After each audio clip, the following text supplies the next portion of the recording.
اور انتہائی مشکل رستوں کے باوجود انہوں نے سفر کیا، ہماری دعوت پہ تشریف لائے۔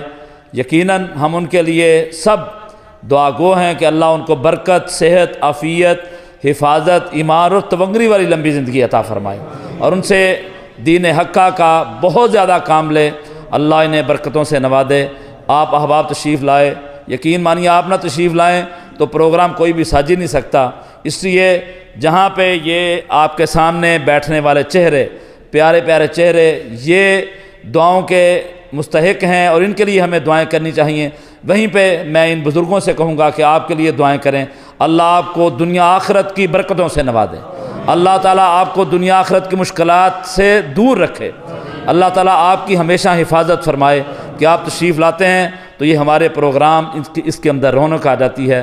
اللہ آپ کو ایمان، صحت، سلامتی، عافیت، تونگری والی لمبی زندگی عطا فرمائے۔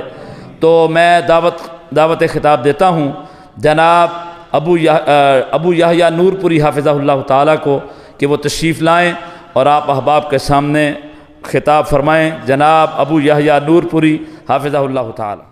السلام علیکم ورحمۃ اللہ وبرکاتہ۔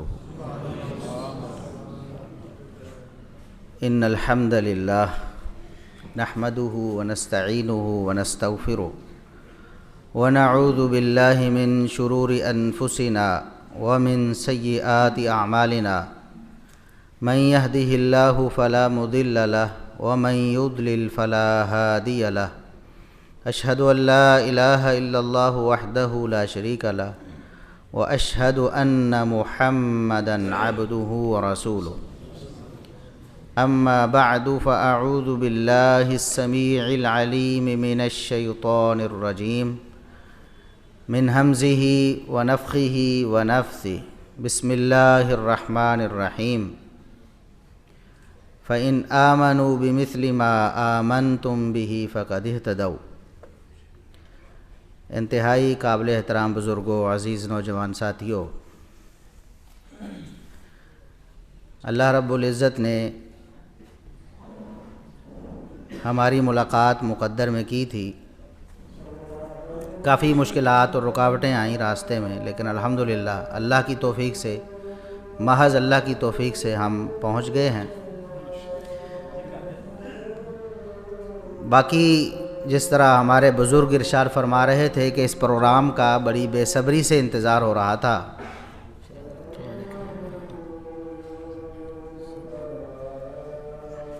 انہوں نے بھی فرمایا اور میں بھی یہ بات واضح کر دینا چاہتا ہوں کہ اگر کوئی اس وجہ سے انتظار کر رہا تھا کہ ہم بھی گالیاں دیں گے، بدزبانی کریں گے یا کوئی اوچھے ہتھکنڈوں پر ہم اتریں گے، تو ہم نے کبھی ایسا کیا ہی نہیں۔ الحمدللہ ہماری تربیت ایسی ہوئی ہی نہیں۔ الحمدللہ ہم تو جو اسلام کے دشمن ہیں، کھلے عام دشمنی کر رہے ہیں، ہم تو ان کو بھی صاحب کہتے ہیں۔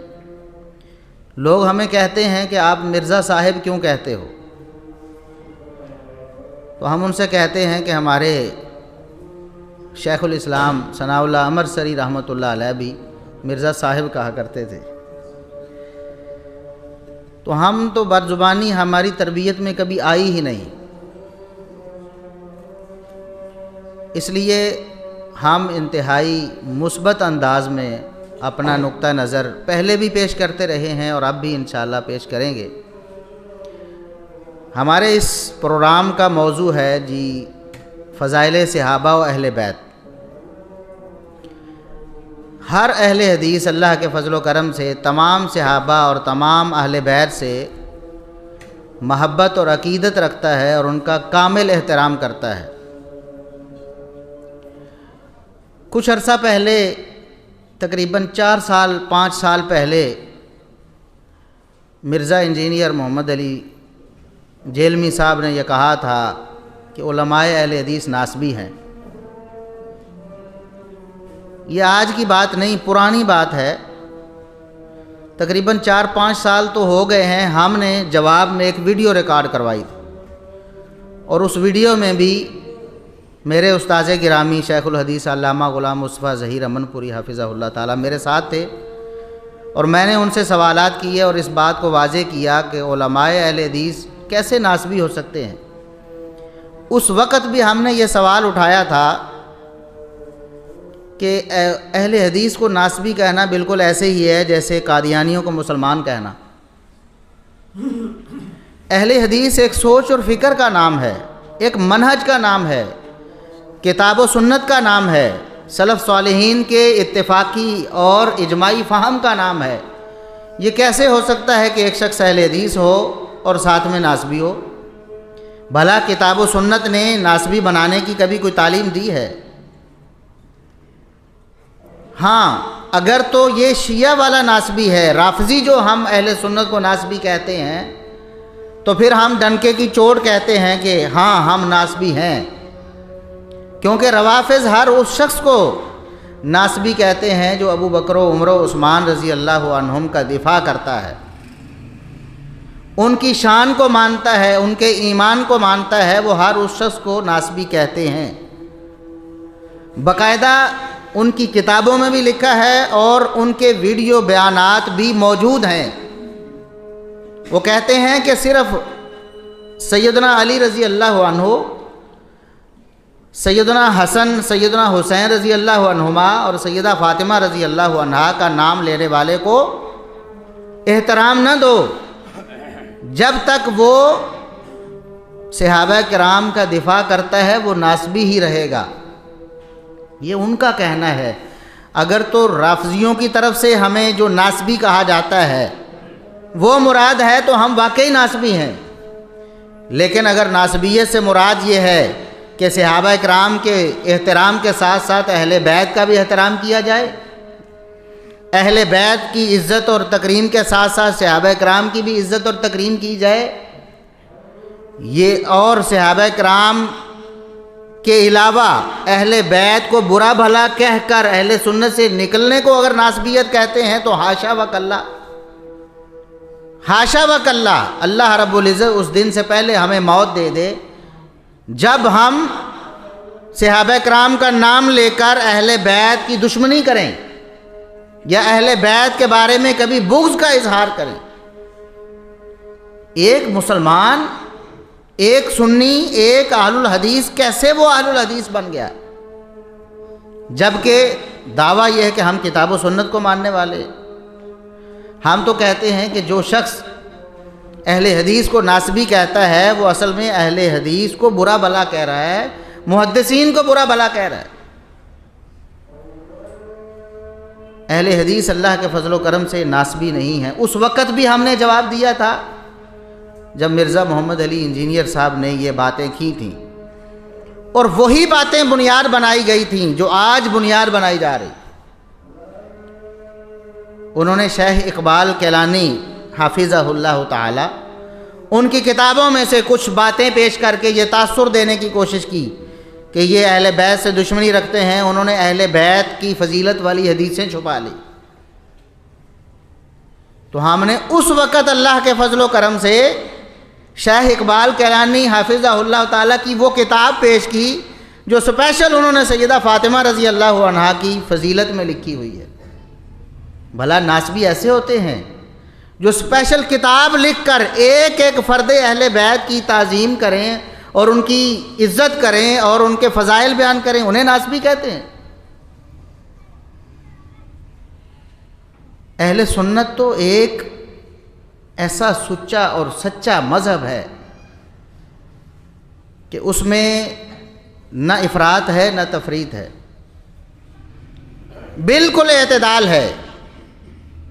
ایک گروہ ایسا ہے جو اہل بیت کے نام پر بہک گیا، اہل بیت کی شان میں غلو کر کے صحابہ کرام پر طعنہ زنی کرنے لگا، صحابہ کرام کی گستاخی کرنے لگا۔ اور دوسرا گروہ وہ ہے جو ان کے رد عمل میں صحابہ کرام کا دفاع کرنے کی خاطر یا اس کی آڑ میں، صحابہ کرام کا یہ دفاع ہے ہی نہیں کہ آپ اہل بیت کے درپے ہو جائیں، یہ کون سا دفاع؟ ہم کہتے ہیں اہل بیت بھی صحابہ ہیں۔ ہم تو کہتے ہیں جب ہم صحابہ کا لفظ بولتے ہیں اس میں اہل بیت بھی موجود ہیں، خارج نہیں ہے یہ تو بعض لوگوں کو شبہ ہو جاتا ہے نا، اس شبہ کو دور کرنے کے لیے اشتہار پہ بھی لکھ دیا جاتا ہے فضائل صحابہ و اہل بیت کے، شاید ان کو شبہ ہو رہا ہو کہ اہل بیت کوئی الگ ہیں۔ ہم جب صحابہ کہتے ہیں، کیا سیدنا علی رضی اللہ عنہ صحابی نہیں ہے؟ بالکل ہیں۔ کیا سیدہ فاطمہ رضی اللہ عنہا صحابیہ نہیں ہیں؟ بالکل ہیں۔ کیا حسن و حسین رضی اللہ عنہما صحابی نہیں ہیں؟ بالکل ہیں۔ تو جب ہم صحابہ کا نام لیتے ہیں تو اہل بیت اس میں شامل ہوتے ہیں، اس سے خارج نہیں ہوتے۔ یہ کسی مسلمان کے لیے ممکن ہی نہیں۔ سیدنا علی رضی اللہ عنہ کے بارے میں بعض لوگ کہتے ہیں جی اہل حدیث ان پر طعن کرتے ہیں، نعوذ باللہ۔ ہم نے اس وقت بھی چیلنج دیا تھا، پھر جب کچھ لوگوں نے دوبارہ یہ بات کی، ہم نے اس وقت بھی چیلنج کیا۔ اللہ کے فضل و کرم سے کسی کو جرأت نہیں ہوئی کہ کسی ایک عالم کا نام لے ہمارے سامنے بیٹھ کر اور کہے کہ اس کی یہ ناسبیت ہے یا اس نے اہل بیت کے بارے میں برا کہا ہے۔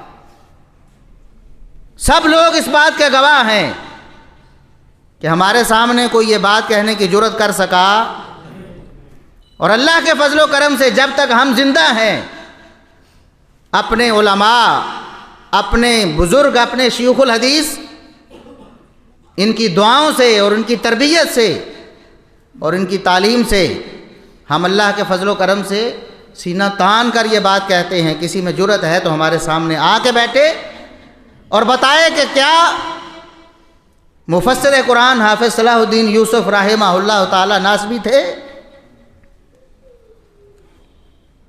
دور بیٹھ کے بات کرنا تو آسان ہے نا، دور بیٹھ کے بڑکے مارنا آسان ہے، لیکن سامنے بیٹھ کر بات کو ثابت کرنا مشکل ہے۔ ایسا ہو ہی نہیں سکتا۔ ہم نے کہا کہ آؤ علماء اہل حدیث کے بارے میں آپ کو جو اشکال ہے ہمارے سامنے بیٹھ کے پیش کرو، ہم اللہ کے فضل و کرم سے روافض کو بھی جواب دیتے ہیں اور بعد والوں کو بھی جواب دیں گے، انہیں بھی بتائیں گے۔ جس طرح رافضیوں کو ہم نے الحمدللہ جواب دیا اور مسکت جواب دیا، ان کے پاس کوئی دلیل نہیں ہے کہ علماء اہل حدیث ناسبی ہے۔ صحابہ کرام رضوان اللہ علیہم اجمعین کے احترام کا معنی یہ ہے کہ سب صحابہ کا احترام کیا جائے۔ جب ہمارا دعویٰ ہے اللہ کے رسول صلی اللہ علیہ وسلم کا ایک ایک صحابی جنتی ہے، ایک ایک صحابی جنتی ہے، یہ اہل سنت کا، اہل الحدیث کا یہ دعویٰ ہے اور یہ کتاب و سنت سے ثابت ہے۔ جب ہم جنتی کہتے ہیں، تمام صحابہ جنتی ہیں، اس میں سیدنا علی رضی اللہ عنہ بھی شامل ہیں، سیدہ فاطمہ رضی اللہ عنہا بھی شامل ہیں، حسن و حسین رضی اللہ عنہما بھی شامل ہیں۔ ہم کسی ایک صحابی، ادنا سے ادنا صحابی کو خارج نہیں کرتے۔ آپ تو ان لوگوں کا نام لیتے ہو، ان صحابہ کا جو اللہ رب العزت کے بہت ہی پیارے ہیں، جو رسول اللہ صلی اللہ علیہ وسلم کے بہت ہی بڑے جانثار ہیں، آپ تو ان کا نام لے کر کہتے ہیں کہ ہم ان کا ادب اور احترام نہیں کرتے۔ اور ہمیشہ یہ ہوا ہے کہ جو لوگ زیادہ نام لے کے نعرے مارتے ہیں نا، وہ لوگ خود بہت پیچھے ہوتے ہیں دوسرے لوگوں کی نسبت۔ اب دیکھیں، کچھ لوگوں نے موسیٰ علیہ السلام کے نام پہ مذہب بنا لیا، کچھ لوگوں نے عیسیٰ علیہ السلام کے نام پہ مذہب بنا لیا۔ اب وہ کیا کہتے ہیں؟ عیسیٰ علیہ السلام کے نام پہ عیسائی مذہب بنا لیا نا۔ اب عیسائیوں کا کیا دعویٰ ہے؟ وہ یہ دعویٰ کرتے ہیں کہ یہ جو مسلمان ہیں یہ عیسیٰ علیہ السلام کو مانتے، یہ عیسائیوں کا یہی دعویٰ ہے۔ وہ کہتے ہیں کہ تم عیسیٰ علیہ السلام کو نہیں مانتے ہو، حالانکہ ہم تو مانتے ہیں نا۔ ہم 100 دفعہ ان کو بتاتے رہے کہ ہم عیسیٰ علیہ السلام کو مانتے ہیں، وہ ماننے والے وہ اس بات کو تسلیم نہیں کریں گے۔ کیوں؟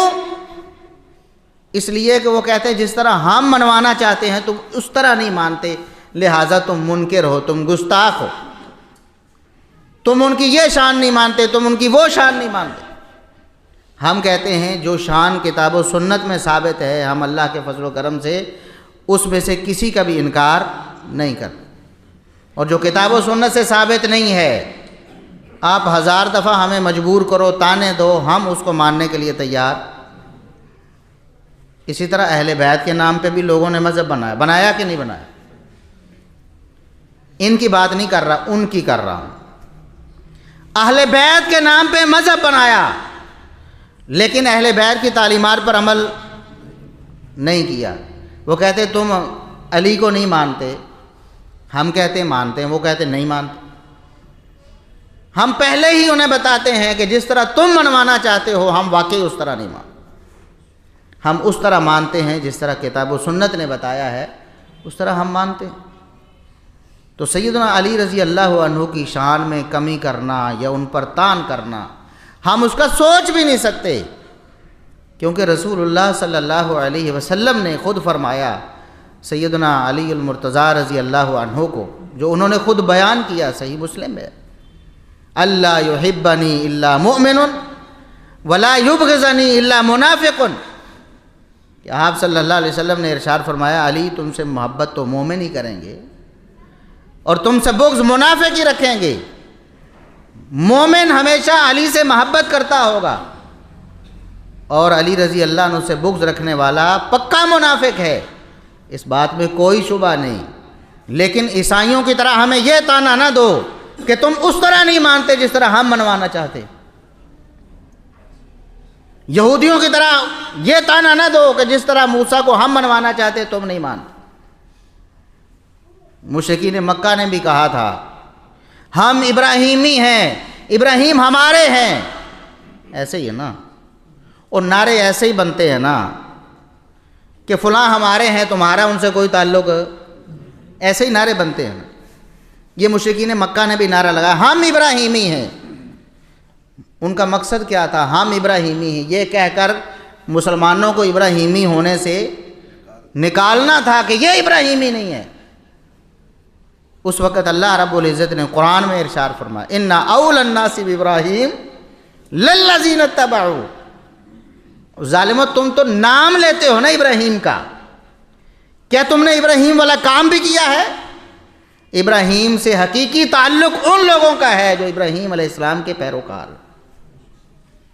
ہم اللہ کے فضل و کرم سے صحابہ و اہل بیت کے محب بھی ہیں، عقیدت رکھنے والے، احترام کرنے والے ہیں، ہم ذرا برابر بھی احترام میں کمی نہیں کرتے۔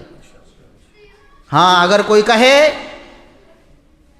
کہ ابو بکر صدیق رضی اللہ عنہ سے زیادہ مقام ہے سیدنا علی رضی اللہ عنہ کا، ہم اس کے خلاف اٹھ کھڑے ہوں گے، اس کے جو دلائل ہیں بودے دلائل ان کا رد کریں گے، اس کو اس کے گھر تک چھوڑ کے آئیں گے۔ کیوں؟ یہ کتاب و سنت کا فیصلہ ہے، یہ صحابہ کا اجماعی فیصلہ ہے، یہ محمد الرسول اللہ صلی اللہ علیہ وسلم کا فیصلہ ہے کہ صحابہ میں سے سب سے افضل اور اعلیٰ کون ہیں؟ ابو بکر صدیق رضی اللہ عنہ۔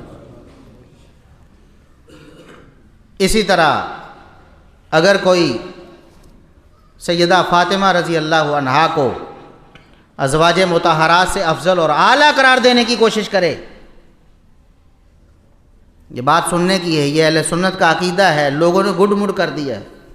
اہل بیت سے محبت کے نام پہ ہم بھی محبت کرتے ہیں۔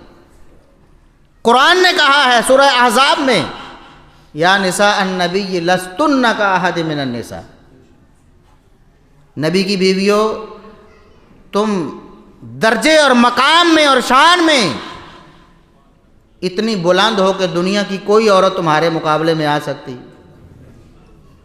تمہاری شان بلند ہے دنیا کی ہر عورت سے، سمجھ گئے کہ نہیں؟ یا نساء النبی، نبی کی بیویوں کو مخاطب کر کے کہا گیا۔ ہمارا یہی جرم ہے نا، وہ کہتے ہیں تم نبی کی بیٹی کو نہیں مانتے، کیوں نہیں مانتے جی؟ اس لیے تم کہتے ہو جی ازواج مطہرات کا مقام زیادہ ہے، یہ تو قرآن نے کہا ہے، قرآن نے کہا ہے، ہم نے مان لیا ہے۔ باقی جہاں تک سیدہ فاطمہ تو زہرا رضی اللہ عنہا کا تعلق ہے، بتائیں کتاب و سنت میں ثابت کون سی فضیلت ہے جس کا ہم نے انکار کیا؟ سیدۃ النساء اہل الجنہ ہم نے مان لیا۔ حسن و حسین رضی اللہ عنہما کے بارے میں فرمان نبوی ہوا سیدہ شباب اہل الجنہ، ہم نے مان لیا۔ جو جو فضیلت آئی ہے ہم اس کو اسی طرح تسلیم کرتے ہیں۔ اور صحابہ کرام رضوان اللہ علیہم اجمعین کے بارے میں جب ہم عمومی بات کرتے ہیں اس میں اہل بیت بھی شامل ہوتے ہیں۔ اور آپ نے اس تصور کو روافض کی نقل میں بعض سنیوں نے بھی الجھا دیا ہے، دھندلا کر دیا ہے۔ کیا اہل بیت صرف 4 افراد کا نام ہے؟ وہ اہل بیت صرف 4 افراد کا نام ہے؟ سیدنا علی رضی اللہ عنہ، سیدہ فاطمہ رضی اللہ عنہا، سیدنا حسن، سیدنا حسین رضی اللہ عنہما، بس یہ 4 ہیں اہل بیت؟ یا کوئی اور بھی ہیں؟ بتائیں، جب آپ کے سامنے اہل بیت کا نام لیا جاتا ہے تو آپ کے ذہن میں فوراً کیا آتا ہے؟ یہی آتا ہے، اس لیے کہ سارا تصور ہی ختم کر دیا گیا ہے۔ روافض نے چال ایسی چلی ہے، بعض سنیوں کو بھی انہوں نے خرید لیا ہے، اپنے ایجنٹ بنا لیا ہے، اور وہ پھر لوگوں میں ایسی افراتفری پھیلاتے ہیں، لوگوں کے ذہنوں کو خراب کرتے ہیں۔ حالانکہ قرآن نے اہل بیت نبی کی ازواج مطہرات کو کہا ہے۔ سورہ احزاب میں یہی آیت یا نساء النبی لستن کاحد من النساء، اس سے آگے اگلی آیت وقرن فی بیوتکن ولا تبرجن تبرج الجاہلیۃ الاولی واقمنا الصلاۃ وآتینا الزکاۃ وأطعنا اللہ ورسولہ انما یرید اللہ لیذہب عنکم الرجس اہل البیت۔ اے نبی کے اہل بیت، اللہ تمہیں گناہوں سے پاک رکھنا چاہتا ہے، تمہارا کردار اجلا رکھنا چاہتا ہے اللہ رب العزت۔ یہ تو ازواج مطہرات کو فرمایا۔ قرآن نے اہل بیت ازواج مطہرات کو کہا ہے۔ یہ جو کہتے تم اہل بیت کے دشمن ہو، تم اہل بیت کی گستاخیاں کرتے ہو، ہم تمہیں اہل بیت کی گستاخیاں تمہارے پیٹوں سے نکال نکال کر دکھائیں، یہی کہتے ہیں نا۔ بتائیں ہم نے نبی کی کس زوجہ محترمہ کی گستاخی کی؟ اور پھر یہ جو 4 افراد ہیں نبی کریم صلی اللہ علیہ وسلم کے اپنے رشتہ دار، ایک چچا زاد ہیں اور داماد ہیں سیدنا علی المرتضیٰ رضی اللہ عنہ، دوسری بیٹی ہیں لخت جگر ہے سیدہ فاطمہ الزہرا رضی اللہ عنہ، باقی 2 نواسے ہیں حسن و حسین رضی اللہ عنہ۔ ان کے بارے میں بھی رسول اللہ صلی اللہ علیہ وسلم نے دعا کی اللہ رب العزت سے، دعا کی اللہم ہؤلاء اہل بیت، اے اللہ انہیں میرے اہل بیت میں شامل کر دے، تو اللہ نے شامل کر دیا۔ ہم نے نبی کی دعا کے نتیجے میں ان کے اہل بیت میں شامل ہونے کو بھی تسلیم کیا، ان کو بھی اہل بیت میں شامل کر لیا۔ ہمارا وہی عقیدہ نظریہ جو صحابہ کے بارے میں ہے دفاع کا، اللہ کے فضل و کرم سے ہم دفاع کرتے ہیں۔ کبھی کسی بدبخت نے اگر رد عمل میں آ کر سیدنا علی رضی اللہ عنہ کی گستاخی کی، یا بعض نے محبت میں آ کر بھی گستاخیاں کر دی، اعتراضات کر دیے، کہہ دیا کہ یہ انہوں نے بہت غلط کر دیا، ہم نے اس کا بھی رد کیا ہوا اللہ کے فضل و کرم۔ اور یہ جو کوئی حالیہ واقعات نہیں ہیں، بہت پہلے کے ہیں۔ مطلب رمضان المبارک میں تو ایسا کوئی مسئلہ، یہ ایشو تو بعد میں بنانا۔ رمضان المبارک میں ہماری ایک سیریز چلی افکار مودودی صاحب پہ، مودودی صاحب کے افکار پہ۔ اس میں جب مودودی صاحب لکھتے لکھتے، چونکہ انہوں نے ایک منہج اپنایا تھا کہ میں نے غلطیاں ڈھونڈنی ہیں، میں نے کیا کرنا ہے؟ غلطیاں ڈھونڈنی ہے اور امت کے سامنے پیش کرنی ہے۔ جب بندہ ڈھونڈنے لگتا ہے نا، پھر کوئی واقعی صحیح چیز آتی ہے اور کوئی غلط بھی سامنے آ جاتی ہے، پھر ظاہر ہے لوگوں کے سامنے پیش کرنا ہے تو کچھ بنتا ہے، نہیں بنتا اس کو بھی پیش کر دے۔ اب مودودی صاحب کہتے ہیں جی میں ڈھونڈتا رہا کہ مجھے حضرت علی کی بھی کوئی غلطی ملے، مجھے مل نہیں رہی تھی، پھر مجھے یہ غلطی مل گئی کہ انہوں نے قاتلین عثمان کو اپنا گورنر یا سپہ سالار کیوں بنایا، بڑے بڑے عہدوں سے کیوں نواز دیا۔ کہتے ہیں اس کو غلطی ماننے کے علاوہ کوئی چارہ، یہ بات لکھی اور اس کو غلطی ثابت کیا اپنے خیال میں کہ یہ واقعی غلطی ہے، اور اس غلطی سے سیدنا علی رضی اللہ عنہ کو بری کیا جا سکتا۔ یہ وہ ہیں جو دعوے دار ہیں کہ ہم اہل بیت کے ماننے والے ہیں، اور اہل سنت جو ہے وہ حقیقی طور پر نہیں مانتے۔ ان دعوے داروں نے غلطی نکالنے کی کوشش کی، اللہ کے فضل و کرم سے ہم نے دفاع کیا۔ آج بھی آپ یوٹیوب پہ لکھیں جا کے، اصلاح میڈیا ہمارا چینل ہے نا، اصلاح میڈیا لکھ کر آگے دفاع سیدنا علی لکھیں تو انشاءاللہ آپ کے سامنے کلپ آئے گا، پرانا کلپ۔ ہم نے دفاع کیا، ہم نے کہا خبردار، صحابہ بھی ہمارے ہیں، علی بھی ہمارے ہیں، ہم جس طرح سیدنا معاویہ کا دفاع کرتے ہیں اسی طرح سیدنا علی رضی اللہ عنہ کا دفاع کرنا بھی فرض سمجھتے ہیں۔ ہم نے کہا کہ جس طرح تم نے جھوٹ بولے ہیں، غلط بیانیاں کی ہیں، غلط تعویلیں کر کے سیدنا معاویہ رضی اللہ عنہ کی غلطیاں بنانے کی کوشش کی ہے، بالکل ایسی ہی کوشش سیدنا علی رضی اللہ عنہ کے بارے میں تم نے کی ہے، بالکل غلط ہے۔ سیدنا علی رضی اللہ عنہ قطعاً جان بوجھ کے قاتلین عثمان کو انہوں نے عہدے نہیں دیے، مجبوری ایسی بن گئی، مصلحت اپنانی پڑی، اور خود جس روایت میں ہے کہ وہ عہدے مانگتے تھے وہ تو مصنف ابن ابی شیبہ میں موجود ہے کہ وہ عہدے مانگتے تھے، مالک اشتر عہدوں کا حریص تھا، وہ چاہتا تھا کہ مجھے عہدہ ملے، لیکن سیدنا علی رضی اللہ عنہ اسے عہدہ نہیں دے رہے تھے۔ بصرے کی گورنری آئی، ایک کو دے دی، فلاں کی گورنری آئی دوسرے کو دے دی، فلاں کی آئی تیسرے کو دے دی۔ یہ بیٹھا پیچھے سے غصے ہوتا تھا اور اپنے حلقہ احباب میں اظہار کرتا تھا کہ یہ علی کیا کر رہے ہیں، اپنوں کو ہی نواز رہے ہیں۔ یہ اس کا مالک اشتر کا کہنا تھا کہ علی اپنوں کو نواز رہے ہیں، اسی وجہ سے تو ہم نے اس بزرگ کو شہید کیا سیدنا عثمان رضی اللہ عنہ کی طرف اشارہ کر کے اس نے۔ یہ مصنف ابن ابی شیبہ میں یہ جو واقعات صحابہ کرام کے مشاجرات کے بیان ہوئے ہیں نا، سب سے پہلی حدیث ہے کتاب الجمل کی، اس میں صحیح سند کے ساتھ یہ واقعہ موجود ہے۔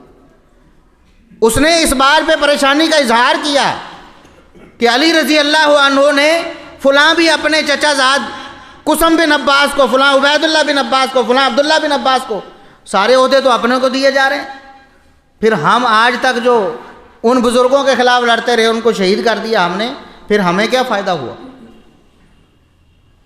تو علی رضی اللہ عنہ نے قطعاً اس وجہ سے انہیں اپنے گروہ میں شامل نہیں کیا کہ ان کو تحفظ دینا چاہتے ہو۔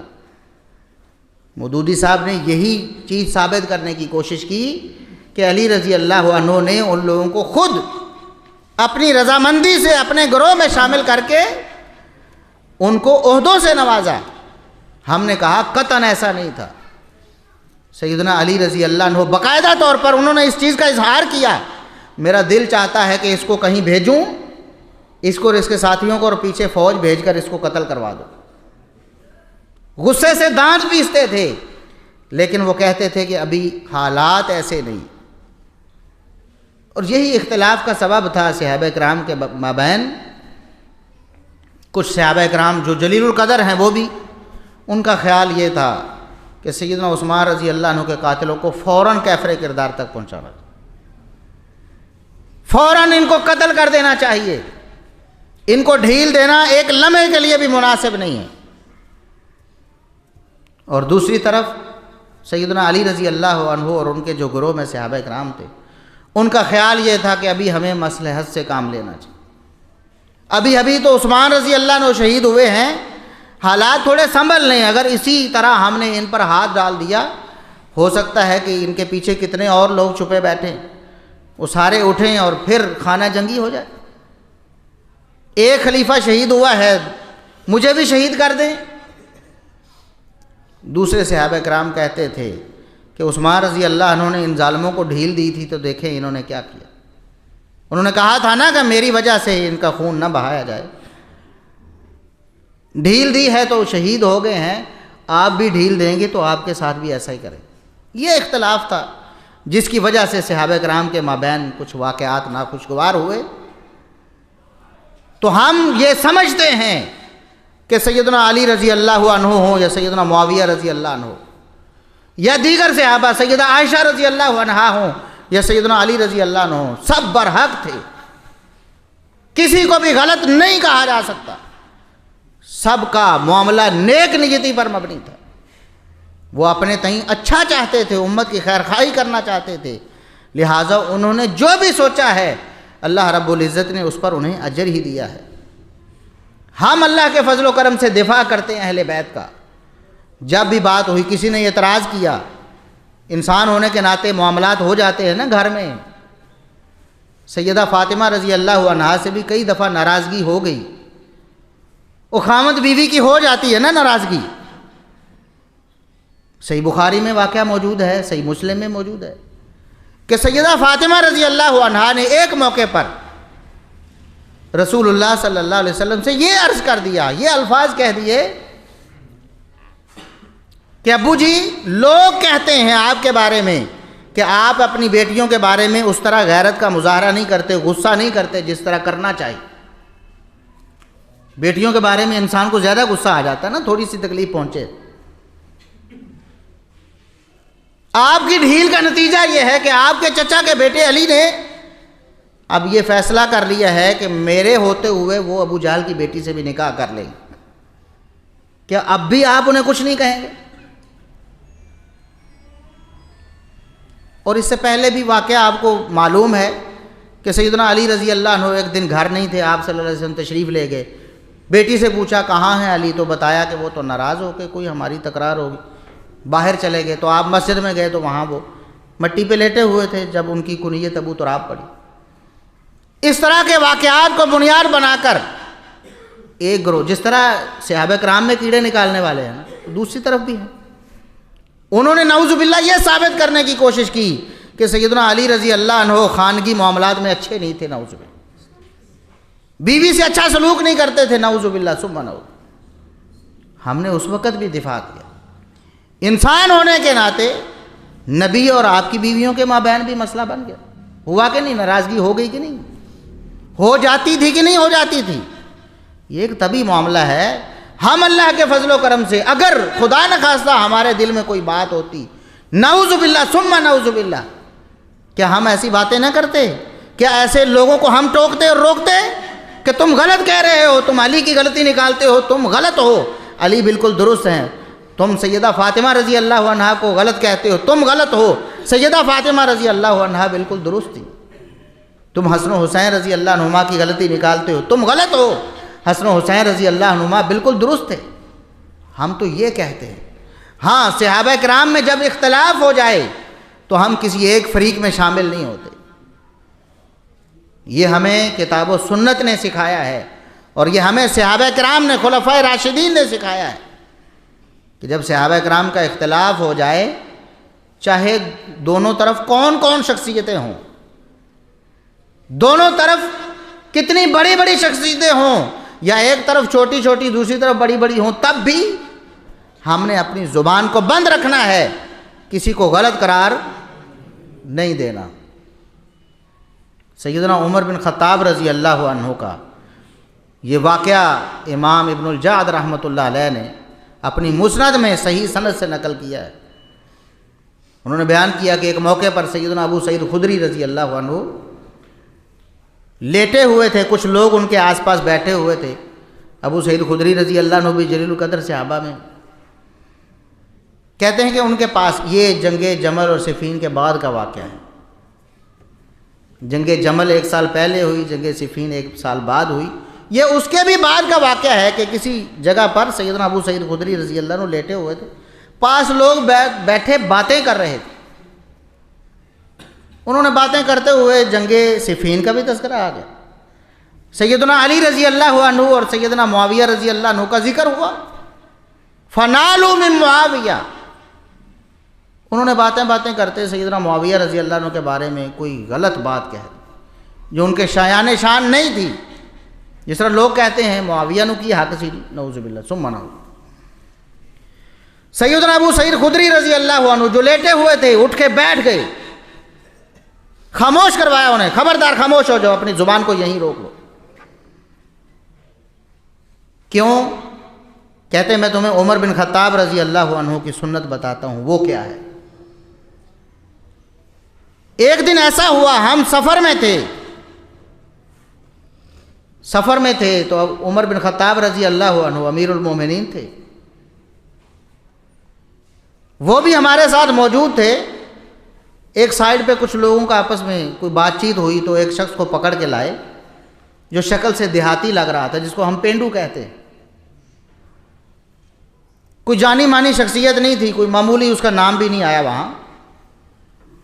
ایک دیہاتی شخص کو پکڑ کے عمر بن خطاب رضی اللہ عنہ کے سامنے لائے اور آ کر کیا کہا، امیر المومنین یہ انصار صحابہ کو برا بھلا کہہ رہا ہے، یہ گالیاں دے رہا ہے انصار صحابہ، حجب کر رہا ہے ان کی گستاخی اور توہین کر رہا ہے یہ انصار صحابہ کی۔ اچھا انصار صحابہ کون ہے اور ان کی شان کیا ہے؟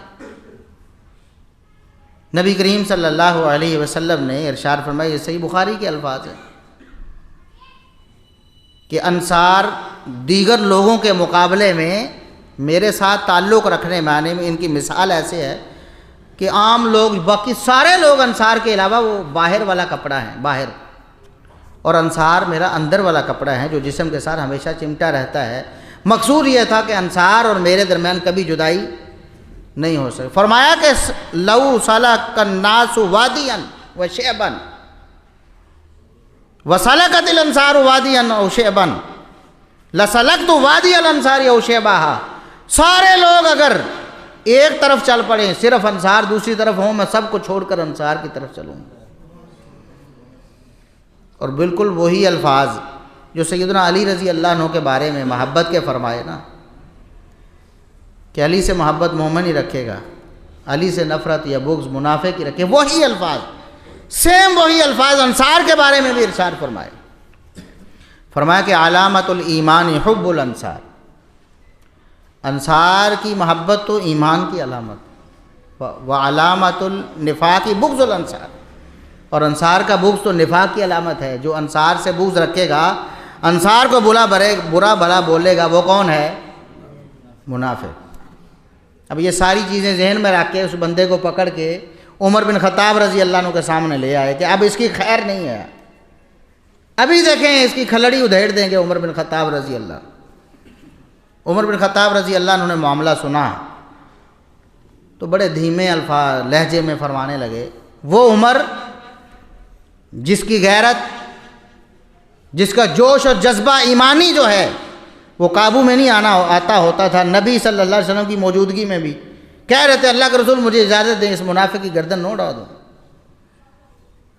وہ عمر بن خطاب رضی اللہ عنہ مسئلے کو سننے کے بعد بہت دھیمے لہجے میں کہتے ہیں، لولا ان لہ صحبۃ من رسول اللہ صلی اللہ علیہ وسلم لکفیتکم، میرے پاس اس شخص کو پکڑ کے لانے والوں تمہیں پتہ ہے کہ یہ کون ہے، میرے پاس پکڑ کے لائے ہو کہ میں اس کی کھلڑی ادھیڑ دوں۔ بات کتنی بڑی کی ہے، انصار کی گستاخی، انصار کو گالیاں، انصار کو بلا بلا، وہ انصار جن کے بارے میں نبی کریم صلی اللہ علیہ وسلم جاتے جاتے بھی وصیت کرتے رہے انصار کے بارے میں۔ عمر بن خطاب رضی اللہ عنہ کہتے ہیں کہ جس کو پکڑ کے لائے ہو نا، مجھے پتہ ہے کہ یہ صحابی ہے، مجھے پتہ ہے کہ یہ اگر یہ صحابی نہ ہوتا تو آج میں اس سے نمٹ لیتا، اگر یہ صحابی نہ ہوتا تو آج میں اس سے، تم سب کی جگہ میں ہی اس سے نمٹ لیتا، لیکن ولاکن لہ صحبۃ من رسول اللہ صلی اللہ علیہ وسلم، لیکن چونکہ یہ رسول اللہ صلی اللہ علیہ وسلم کا صحابی ہے لہٰذا عمر زبان سے بھی کوئی بات کہہ سکتے،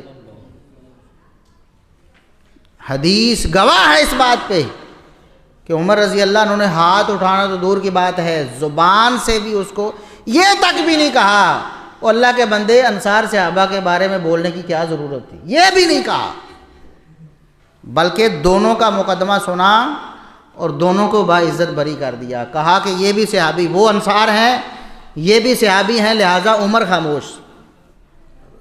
ہم تو یہ کہتے ہیں، ہمارا موقف تو یہ ہے کہ صحابہ کرام کا آپس میں جو بھی اختلاف ہے اور جتنا بڑا بھی ہے، اور دونوں طرف جتنی بڑی بزرگ شخصیات ہیں، جتنی بڑی ہستیاں ہیں، چاہے ایک طرف ساری کی ساری اونچی سے اونچی ہستیاں ہوں اور دوسری طرف ادنا سے ادنا صحابی ہو، وہ صحابی ایسے جن کا نام بھی ہمیں معلوم نہیں۔ صحابہ نے بھی کہا کہ ایک دیہاتی شخص کو پکڑ کے لایا گیا، تو ادنا سے ادنا صحابی اور ادھر اعلیٰ سے اعلیٰ صحابہ، ان کا آپس میں شان مقام مرتبے میں کوئی جوڑ نہیں، لیکن جب آپس میں ان کا اختلاف ہو جائے تو ہم نے اپنی زبان کو بند کر لیا۔ یہ ہمارا موقف ہے یہ ہمارا نظریہ ہے۔ یہ کیسے ہو سکتا ہے کہ ادنا سے ادنا صحابی کو تو ہم غلط نہ کہیں لیکن ہم علی المرتضیٰ رضی اللہ عنہ کو غلط کہہ دیں، ہم حسن و حسین رضی اللہ عنہما کو غلط کہہ دیں، ہم سیدہ فاطمہ رضی اللہ عنہا کو غلط کہہ دیں؟ یہ نہیں ہوگا، ہمارا یہ منہج اور موقف ہی نہیں ہے۔ ہاں کوئی شخص یہ کہہ سکتا ہے کہ اجتہادی غلطی ہے کسی فریق کی، زیادہ سے زیادہ اگر وہ کہے اجتہادی غلطی ہے، اور اجتہادی غلطی ایسی ہوتی ہے جس پر کم از کم ایک اجر ضرور ملتا ہے۔ اجتہادی غلطی کا کیا مطلب ہے معلوم ہے؟ رسول اللہ صلی اللہ علیہ وسلم نے فرمایا کہ جب کوئی شخص، کوئی قاضی، کوئی فیصلہ کرنے والا، کوئی مجتہد اجتہاد کرتا ہے، صحیح فیصلے تک پہنچنے کی کوشش کرتا ہے، لیکن اپنی نیک نیتی کے باوجود، کوشش محنت کے باوجود بھی وہ حق تک نہیں پہنچ پاتا، دوسری طرف اس کا رخ ہو جاتا ہے، لیکن چونکہ اس نے کوشش اور محنت کی ہے اور نیت بھی ٹھیک ہے تو اللہ رب العزت اس کو کم از کم ایک اجر دیں گے، ایک اجر۔ دو لوگوں میں لڑائی ہوئی، ایک کو آپ کہتے ہیں کہ یہ حق پہ ہے، دوسرے کو آپ کہتے ہیں نا حق ہے۔ صحابہ کرام کے بارے میں ایسا بولنا، نا حق کا لفظ ہے ہی نہیں، نہ قرآن کی ڈکشنری میں نہ حدیث کی ڈکشنری میں۔ جہاں دو بڑے بڑے گروہوں کے اختلاف کا ذکر ہوا وہاں طائفتین عظیمتین من المسلمین تو کہا ہے، فرمایا ہے رسول اللہ صلی اللہ علیہ وسلم نے، میری امت کے دو عظیم الشان گروہوں میں اختلاف ہو جائے گا، لیکن کسی کو ناحق نہیں کہا، اول الطائفتین بالحق کہا، اول الطائفتین بالحق۔ دونوں میں سے جو حق کے زیادہ قریب ہے، دوسرا بھی ناحق۔ کتنے صاف الفاظ ہوتے، اگر ناحق ہی کہنا ہوتا تو یہ فرمایا جاتا کہ جو حق پر ہوگا وہ خارجیوں سے قتال کر لے۔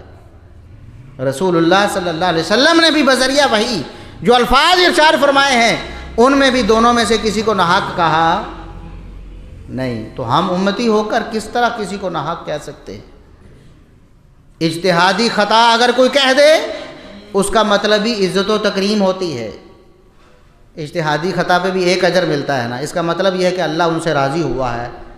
اجتہادی خطا ہوئی تو اللہ نے اجر دیا تو اللہ اجر راضی ہو کے دیتا ہے نا، ناراض ہو کے تو نہیں دیتا۔ اللہ اجر راضی ہو کر دیتا ہے۔ ہم تو کہتے ہیں کہ دونوں کو اللہ نے اجر عنایت فرمایا ہے اور دونوں گروہوں سے اللہ راضی ہو گیا ہے، چاہے وہ کوئی بھی دو گروہ۔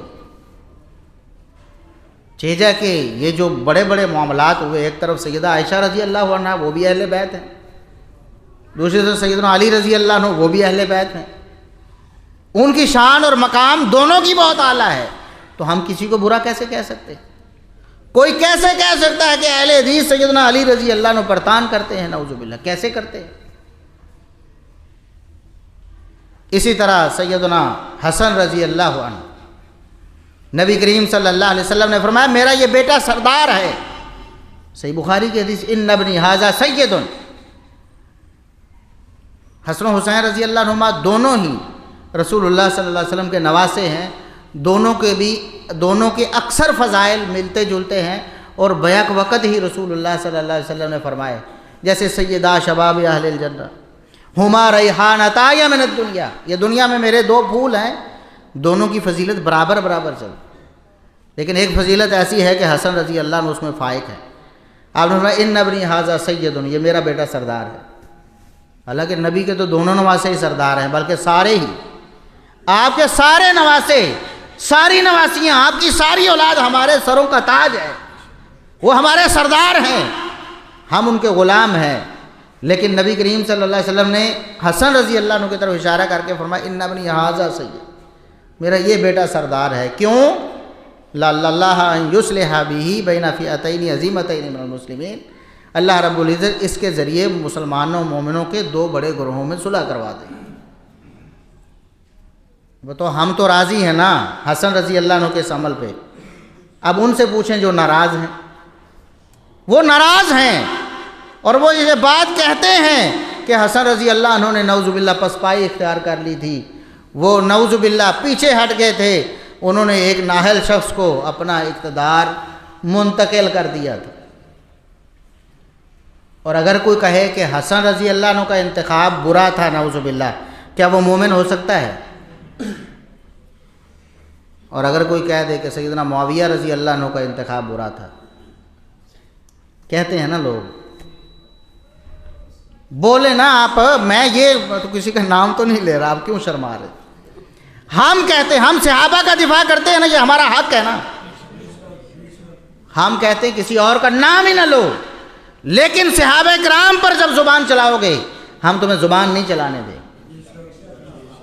کسی نے کہا نا، ساری دنیا کو معلوم ہے، کہتے ہیں جی یہ بیعت جبری ہوئی تھی، یعنی سیدنا معاویہ، یہ ساری بیعت سیدنا معاویہ رضی اللہ عنہ کی زندگی میں ہوئی ہے اور ان کے حکم سے ہوئی ہے، تو یہ کہنا کہ یہ بیعت جبری تھی، اب مجھے بتائیں کہ اس کا کیا مطلب؟ ہم کہتے ہیں ہم صحابہ کا دفاع کریں گے، یہ بات سراسر غلط ہے۔ سیدنا معاویہ رضی اللہ عنہ نے قطعاً کسی سے کوئی جبری بیعت کی، قطعاً سیدنا معاویہ رضی اللہ عنہ اس الزام سے بالکل بری ہیں۔ ہم تو رافضیوں سے، نیم رافضیوں سے یہ کہتے ہیں، جیسے محمد علی مرزا انجینئر صاحب ہیں، وہ کہتے ہیں جی ہم صحابہ کی غلطیاں ہی تو بیان کرتے ہیں، قرآن حدیث میں بھلا بیان نہیں ہوئی؟ بھلا احد کا واقعہ قرآن میں بیان نہیں ہوا؟ دیگر معاملات قرآن میں بیان نہیں ہوئے؟ کیا حدیثوں میں یہ باتیں نہیں ہیں؟ ہم کہتے ہیں ایک تو ہے غلطی جس کو اللہ نے معاف کر دیا، وہ بھی ان کے لیے باعث سعادت ہے۔ دیکھیں، انسان ایک غلطی کرے، اللہ رب العزت اس کو معاف کر کے اجر میں بدل دے، تو یہ سعادت ہے کہ نہیں ہے؟ یہ تو سعادت ہے۔ لیکن ہم کہتے ہیں کہ بہت سی ایسی باتیں ہیں جو غلطی تھی ہی نہیں، تم نے جھوٹ بول کر صحابہ کو بدنام کرنے کے لیے اس کو غلطی کا رنگ دیا۔ سمجھ گئے کہ نہیں سمجھ گئے؟ اب بتائیں، سیدنا علی رضی اللہ عنہ، ان کی سیدہ فاطمہ رضی اللہ عنہا سے جو لڑائی ہو گئی، اختلاف ہو گیا، ہم اس کا مکمل دفاع کرتے ہیں کہ علی رضی اللہ عنہ نے نہ تو رسول اللہ صلی اللہ علیہ وسلم کو نعوذ باللہ دکھ پہنچانے کے لیے تو نہیں کیا تھا، اور یہ بھی ان کی شان ہے کہ جب سے آپ نے فرما دیا کہ علی سن لو، یہ فاطمہ میری بیٹی ہے، اس کو دکھ دینا، مجھے دکھ دینا ہے، اس کے بعد کبھی بھی سیدنا علی رضی اللہ عنہ نے اختلاف بھی سیدہ فاطمہ رضی اللہ عنہ سے کوئی منقول نہیں، ہمارے سامنے تو کوئی روایت، یہ ان کی شان ہے، ان کا مقام ہے۔ لیکن رسول اللہ صلی اللہ علیہ وسلم نے جب فرمایا کہ علی میری بیٹی اور ابو جہل کی بیٹی ایک نکاح میں کبھی جمع نہیں ہو سکتی، میری بیٹی کو طلاق دو اور جاؤ جا کے ابو جہل کی بیٹی سے نکاح دو، جو بات ہے وہی ہے نا۔ اب اس کو اگر طول دے کر آپ سیدنا علی رضی اللہ عنہ کی ساری زندگی کو، ان کی ساری خانگی زندگی کو، اس کو تم غلط ثابت کرنے کی کوشش کرو گے تو ہم میدان میں آئیں، ہم کہیں گے غلط ہے۔ سیدنا علی رضی اللہ عنہ کا اختلاف چند ایک واقعات انسان کی اتنی لمبی زندگی میں ہو جاتے ہیں۔ اسی طرح سیدنا معاویہ رضی اللہ عنہ، انسان ہونے کے ناطے ظاہر ان سے غلطیاں ہوئی ہوں گی، ہوتی ہیں کہ نہیں؟ وہ کیا ابو بکر و عمر رضی اللہ عنہما سے نہیں ہوتی تھیں؟ انسان ہونے کے ناطے اللہ نے ان کو معاف کر دیا، اللہ ان سے راضی ہو گیا، ختم۔ لیکن اگر کوئی جھوٹ بول کے کہے کہ باغ فتح کا معاملہ بھی ابو بکر کی غلطی ہے، تو بتائیں ہم اس کو غلطی کہنے دیں گے؟ نہیں کہنے دیں گے۔ اگر کوئی کہے کہ کاغذ قلم نہ لانے کا معاملہ یہ عمر فاروق کی غلطی ہے، ہم اس کی زبان کو روکیں گے، ٹوکیں گے کہ تم جھوٹ بول رہے ہو، عمر فاروق رضی اللہ عنہ کی کوئی غلطی بھی جو غلطی ہے ہی نہیں، یہ توہین کے زمرے میں آتا ہے کہ غلطی ہے ہی نہیں۔ ایک بندے نے چوری کی نہیں، اس کو چور بناتے جاؤ۔ اسی طرح سیدنا معاویہ رضی اللہ عنہ، ان کے بارے میں جب بے بنیاد الزامات لگائے جاتے، تمہارے پاس دلیل کیا ہے؟ آج تک رافضی اور نیم رافضی کوئی دلیل پیش، ہم نے کئی سالوں سے چیلنج دیا ہوا ہے کہ سیدنا معاویہ رضی اللہ عنہ کے بارے میں تم یہ جو الزام لگاتے ہو کہ تلوار کے زور پہ بیعت لی، جبری بیعت لی، لاؤ ثبوت کیا ہے تمہارے پاس؟ وہ سارے عاجز ہیں اور انشاءاللہ تا قیامت عاجز رہیں گے۔ ہم صرف یہ مقدمہ آپ کے سامنے پیش کرنا چاہتے ہیں، ہم نہ گالی دینا چاہتے ہیں، نہ ہم نے پہلے کبھی گالی دی، نہ اب گالی دیتے ہیں، اور انشاءاللہ ساری زندگی اللہ ہمیں توفیق ہی نہ دے جس دن ہم نے گالیاں دینی ہوں، اللہ ہم سے منبر اور یہ جو ہمارا مقام مرتبہ ہے پہلے ہی چھین لے۔ یہ منبر اس لیے نہیں ہے کہ بیٹھ کے گالیاں دی جائیں، اور بزرگوں کی پگڑیوں کو اچھالا جائے۔ ہم دعوت اصلاح دیتے ہیں، پہلے بھی اور آج بھی۔ ہم کہتے ہیں صحابہ کرام کا مسئلہ ہو یا اہل بیت کا، جب بھی کوئی شخص ان کے بارے میں اہل حق کے راہ سے ہٹے گا تو ہم اس پر بولیں گے، روکیں گے اور ٹوکیں گے۔ ہم نے کسی کو یہ دیکھیں پرائے ہیں نا مرزا انجینئر صاحب، ہم نے ان کو کبھی گالیاں دی ہیں؟ ہم ان کی ہدایت کے لیے دعا کرتے ہیں کہ اللہ آپ کو ہدایت دے۔ آپ بالکل رافضیوں کے موقع پہ چلے گئے۔ دیکھیں کہاں سے شروع ہوا تھا معاملہ، ایسے ہی شروع ہوا تھا نا، تھوڑا تھوڑا کر کے 10 سال پہلے ان کے لیکچر سنے تو لوگ کہتے تھے اہل حدیث ہی تو ہے، بتائیں کیا مسئلہ ہے۔ اس وقت لوگوں کو نظر نہیں آتا تھا اور کھل کر بولتا بھی نہیں۔ پھر آہستہ آہستہ پہلے کہتا جی مجھے 2-3 صحابہ سے اختلاف ہے، یہ سیدنا معاویہ رضی اللہ عنہ، سیدنا مغیرہ بن شعبہ، سیدنا عمر بن عاص، سیدنا ابو موسیٰ اشعری، چند ایک صحابہ ہیں، مجھے تو ان سے اختلاف ہے۔ اہل سنت اگر ان کا ادب احترام چھوڑ دیں نا، ان کا دفاع کرنا چھوڑ دیں تو مسئلہ ہی ختم ہو جائے۔ لیکن وہ معاملہ وہاں رکا۔ سیدنا معاویہ رضی اللہ عنہ پر اعتراض جو شخص کر لیتا ہے، جرأت کر لیتا ہے، یہ تو ہمارے اسلاف نے ہمیں بتایا ہے نا کہ معاویہ تو ستر لاصحاب رسول اللہ صلی اللہ علیہ وسلم، معاویہ تو صحابہ کے سامنے رکاوٹ ہیں۔ جس نے اس رکاوٹ کو عبور کر لیا، یعنی معاویہ رضی اللہ عنہ پر تان شروع کر دی یا ان پر الزامات لگانا شروع کر دیے، وہ دوسرے صحابہ سے بھی رکے گا۔ لوگ نہیں مانتے تو کہتے تھے نہیں ان سے اختلاف ہے۔ آج دیکھ لیں ابو بکر و عمر عثمان رضی اللہ عنہ سب کے بارے میں برا بول۔ سقیفہ بنی ساعدہ میں جو اجماعی اتفاقی بیعت سیدنا ابو بکر رضی اللہ عنہ کی ہوئی، اس کو کہتا ہے کہ یہ فتنہ فساد کی جڑ تھی، یہ پہلا فیصلہ تھا جس نے مسلمانوں کو ہمیشہ کے لیے قیامت تک کے لیے خاک و خون میں جناب وہ لٹا دیا، اور مسلمان لڑ جھگڑ رہے ہیں اس فیصلے کی وجہ سے۔ کہتے جی انصار صحابہ کی حق تلفی کی، ابو بکر عمر عثمان صبر کی، بس حضرت علی نے ان کو ان کا حق دیا ہے۔ بتائیں نا بات معاویہ رضی اللہ عنہ سے آگے بڑھ گئی کہ نہیں بڑھ گئی؟ ہماری یہ دعوت فکر ہے۔ آج بھی اگر صحابہ کرام کے بارے میں اپنا منہج اور موقف درست کر لے، ہمارا بھائی ہے، ہم اس کو سینے سے لگانے کے لیے تیار ہیں، ہمارا کوئی اختلاف نہیں۔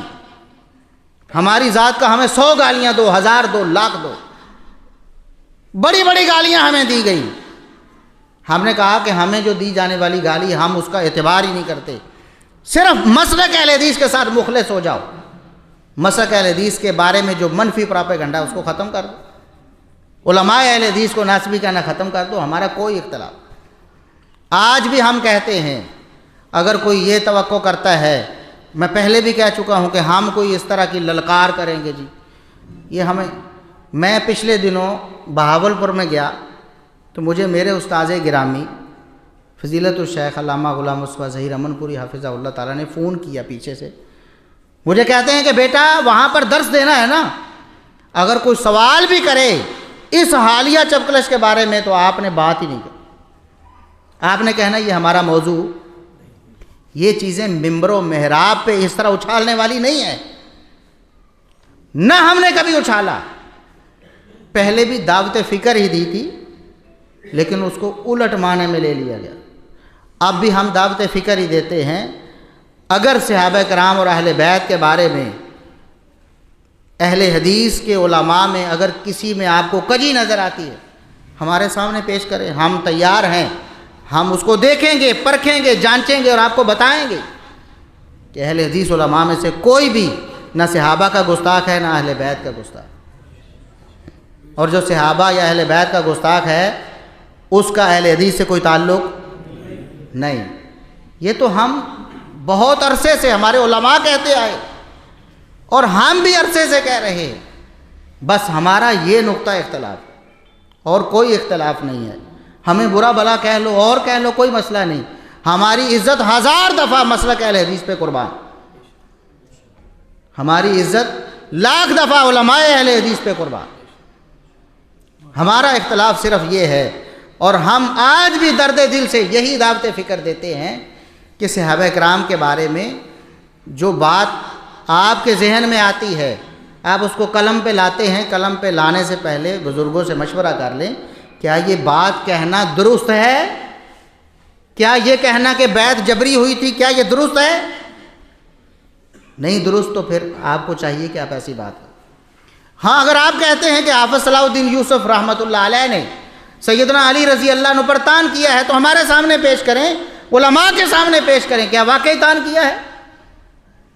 14 علماء کرام نے تقریض لکھی ہے اس کتاب پہ، 14 علماء کرام، جن میں سر فہرست سب سے اوپر نام محدث الاثر فضیلت الشیخ ارشاد الحق عصری حفظہ اللہ تعالیٰ کا ہے، اور تقریض میں انہوں نے واضح الفاظ میں لکھا ہے کہ اس پوری کتاب میں کوئی بات بھی مسلک اہل سنت سے ہٹی ہوئی نہیں ہے۔ اب اگر کوئی شخص اٹھ کے یہ کہتا ہے اس کتاب میں بھی علی رضی اللہ عنہ پر تان ہے تو اس کا مطلب ہے کہ سارے علماء پہ تان ہی کرتے۔ یہ ہمارا درد دل ہے۔ میں اس پہ بات کرنا ہی نہیں چاہتا تھا، لیکن کچھ چیزیں ایسی ہیں جو بہت زیادہ لوگوں میں الجھن اور تشویش کا باعث بن گئی ہیں کہ مسئلہ کیا ہے، مسئلہ کیا ہے۔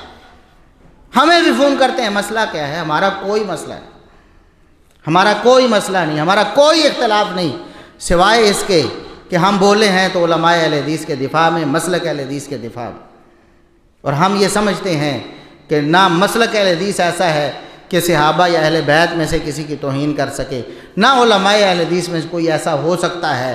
ہمارے علماء اس کو عالم مان لیں، مفسر قرآن مان لیں، فضیلت الشیخ کہہ دیں ایسے شخص کو جو صحابہ یا اہل بیت کے بارے میں برا ہو، یہ کیسے ہو سکتا ہے؟ تو ہمارا موقف صحابہ کے بارے میں، ہم نے پہلے بتایا کہ صحابہ جب کہتے تو اہل بیت بالاولیٰ اس میں شامل ہوتے ہیں، ازواج مطہرات بھی، نبی کریم صلی اللہ علیہ وسلم کے رشتہ دار بھی، سب صحابہ جنتی ہیں، وَكُلًّا وَعَدَ اللَّهُ الْحُسْنَى۔ یہ ہمارا موقف ہے، سب صحابہ جنتی ہیں، اللہ نے ان کو جنت کا وعدہ کر دیا ہے، اور اللہ اپنے وعدے کی کبھی خلاف ورزی نہیں کرتا۔ دوسری بات، ہمارا جو موقف اور مذہب ہے، ہمارا عقیدہ ہے کہ سب صحابہ سے اللہ راضی ہو چکا ہے، سب صحابہ سے اللہ راضی ہو چکا ہے، رضی اللہ عنہم ورضوا۔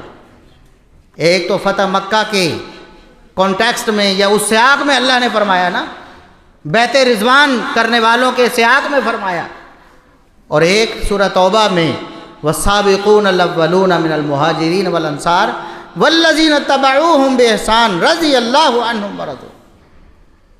السابقون الاولون ہو جو پہلے اسلام لانے والے یا بعد میں مسلمان ہونے والے ہوں، والذین اتبعوہم بإحسان جو بعد میں ایمان لے کے آئے، ان کے پیچھے آئے، چاہے وہ احد کے بعد آئے، بدر کے بعد، احد کے بعد، صلح حدیبیہ کے بعد، فتح مکہ کے بعد، اللہ کا فیصلہ ہے رضی اللہ عنہم ورضوا۔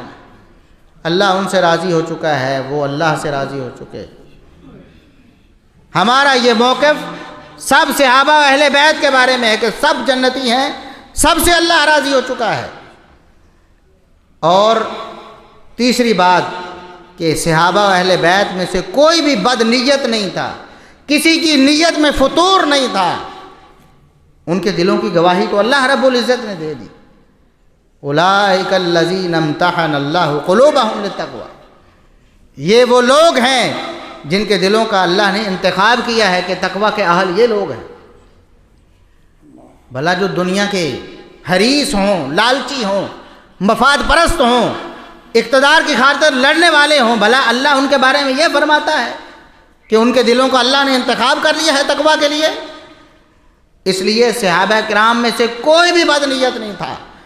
انہوں نے زندگی میں جو جو فیصلے کیے، جو جو معاملات کیے، جو جو اختلافات ہوئے، سب میں تمام صحابہ کرام بالکل دل کے سچے اور کھرے تھے، بالکل۔ اور اللہ رب العزت نے فعلم ما فی قلوبہم یہ بھی فرمایا، اللہ نے ان کے دلوں کو پرکھ لیا تھا، یہ دل ایسے ہے ہی نہیں۔ وَقَرَّهَا إِلَيْكُمُ الْكُفْرَ وَالْفُسُوقَ وَالْعِصْيَانَ، اللہ نے ان کے دلوں کو ان چیزوں سے ویسے ہی پاک کر دیا، وہ تو اللہ کا انتخاب تھے، لہٰذا ان میں سے کوئی بھی بد نیت نہیں۔ وہ ابو بکر ہوں، عمر ہوں، عثمان ہوں، علی ہوں، طلحہ و زبیر ہوں، وہ ازواج مطہرات ہوں، وہ سیدنا معاویہ ہوں، سیدنا حسن و حسین ہوں رضی اللہ عنہم، سب کے سب اچھی نیت، نیک نیتی والے تھے۔ انہوں نے زندگی میں کوئی بھی عمل بری نیت سے نہیں کیا۔ یہ ہمارا موقف اور منہج ہے اور یہی اہل حدیث اور اہل سنت کا موقف اور منہج۔ اور چوتھی بات کہ ان کا احترام اور ان کی عزت اور ان کی تکریم ہر مسلمان پر واجب ہے۔ یہ قرآن نے بھی بتایا، حدیث نے بھی بتایا۔ رسول اللہ صلی اللہ علیہ وسلم نے فرمایا اکرموا اصحابی، میرے صحابہ کی عزت کرو۔ اب بتائیں، جب آپ نے فرمایا میرے صحابہ کی عزت کرنا، تو کیا علی اس سے خارج ہیں؟ کیا حسن و حسین رضی اللہ عنہما اس سے خارج ہیں؟ کیا سیدہ فاطمہ خارج ہیں؟ یہ بڑا جامع لفظ ہے اصحاب اور صحابی والا۔ فرمایا میرے صحابہ کی عزت کرنا، لہٰذا ہر صحابی اعلیٰ سے اعلیٰ مقام والا ہو یا ادنا سے ادنا ہو، یہ مقام ان کا آپس میں ہے۔ ہمارے لیے سب صحابہ ہیں اور سب واجب التکریم ہیں اور لائق احترام ہیں۔ کسی کے بارے میں بھی کوئی ایک ادنا سی بات بھی آپ کی آخرت کو برباد کر سکتی۔ صحابہ تو بہت اعلیٰ ہے نا۔ رسول اللہ صلی اللہ علیہ وسلم نے فرمایا کہ حدیث قدسی اللہ فرماتا ہے من عادی لی ولیا فقد آذنتہ بالحرب، جس نے میرے کسی ایک ولی سے دشمنی رکھ لی نا، میں اللہ نے اس کے خلاف اعلان جنگ کر دیا۔ ایک ولی، آج بھی اللہ کے اولیاء ہیں کہ نہیں ہیں؟ ہم اس لیے کہتے ہیں کہ اللہ کے ولیوں کا احترام کرنا چاہیے، ان کا ادب کرنا چاہیے، اپنے دل کو ان کے لیے صاف رکھنا چاہیے۔ ورنہ رسول اللہ صلی اللہ علیہ وسلم نے جو حدیث قدسی نقل کی ہے، فرمایا من عادی لی ولیا فقد آذنتہ بالحرب۔ آج کے بھی اولیاء ہیں، آج کے بعد بھی ہوں گے، قیامت تک ہوں گے۔ یہ بات پڑھی لکھی ہے کہ جب تک ولی موجود ہیں دنیا میں قیامت نہیں آئے گی۔ ایک تو وہ تصور ہے جو بریلویوں کا ہے، ہمارے بھائیوں کا، کہ وہ کتب اور ابدال انہوں نے زمین کو اٹھایا ہوا ہے ورنہ گر پڑے گی۔ یہ رسول اللہ صلی اللہ علیہ وسلم کا فرمان ہے کہ جب تک اللہ کو پہچاننے والا ایک شخص بھی جو دل سے حقیقت میں اللہ کو جانتے اور پہچانتے ہوئے اس کا نام لینے والا ہے، قیامت قائم نہیں ہوگی۔ حتیٰ یقال، جس کو لوگ غلط دلیل بناتے ہیں نا، اللہ اللہ ہو کا ذکر۔ تو اولیاء تو قیامت تک ہوں گے نا۔ قیامت تک آنے والے کسی ایک ولی سے دشمنی رکھنا، اپنے دل کو میلا کرنا، اللہ فرماتا ہے میں اعلان جنگ کر دیتا ہوں۔ آج ولایت کا جو مقام ہے آج سے پہلے زیادہ تھا نا، جیسے جیسے نبوت کا زمانہ دور ہو رہا ہے ولایت کا درجہ بھی نیچے آ رہا ہے، ایسے ہی ہے نا۔ کیونکہ آپ صلی اللہ علیہ وسلم نے فرمایا خیرکم قرنی ثم الذین یلونہم ثم الذین یلونہم، سب سے بہترین لوگ میرے زمانے کے یعنی صحابہ ہیں۔ وہ ولایت میں تو بہترین تھے کہ نہیں؟ حافظ بن قیم رحمۃ اللہ علیہ نے بڑا لطیف نقطہ یہاں بیان کیا۔ فرمایا کہ جب آپ صلی اللہ علیہ وسلم نے فرمایا کہ بہترین ہیں صحابہ، تو یہاں کوئی قید نہیں لگائی کہ کس اعتبار سے بہترین، ہر اعتبار سے بہترین، ہر اعتبار سے، ہر اعتبار سے، علمی اعتبار سے، عملی اعتبار سے، ورع و تقویٰ کے اعتبار سے، اتباع سنت کے ہر اعتبار سے صحابہ بہترین ہیں۔ ثم الذین یلونہم، پھر ان کو ملنے والے، ان کے شاگرد، ثم الذین یلونہم، پھر ان کے شاگرد۔ تو ولایت میں بھی صحابہ سب سے اعلیٰ ہیں۔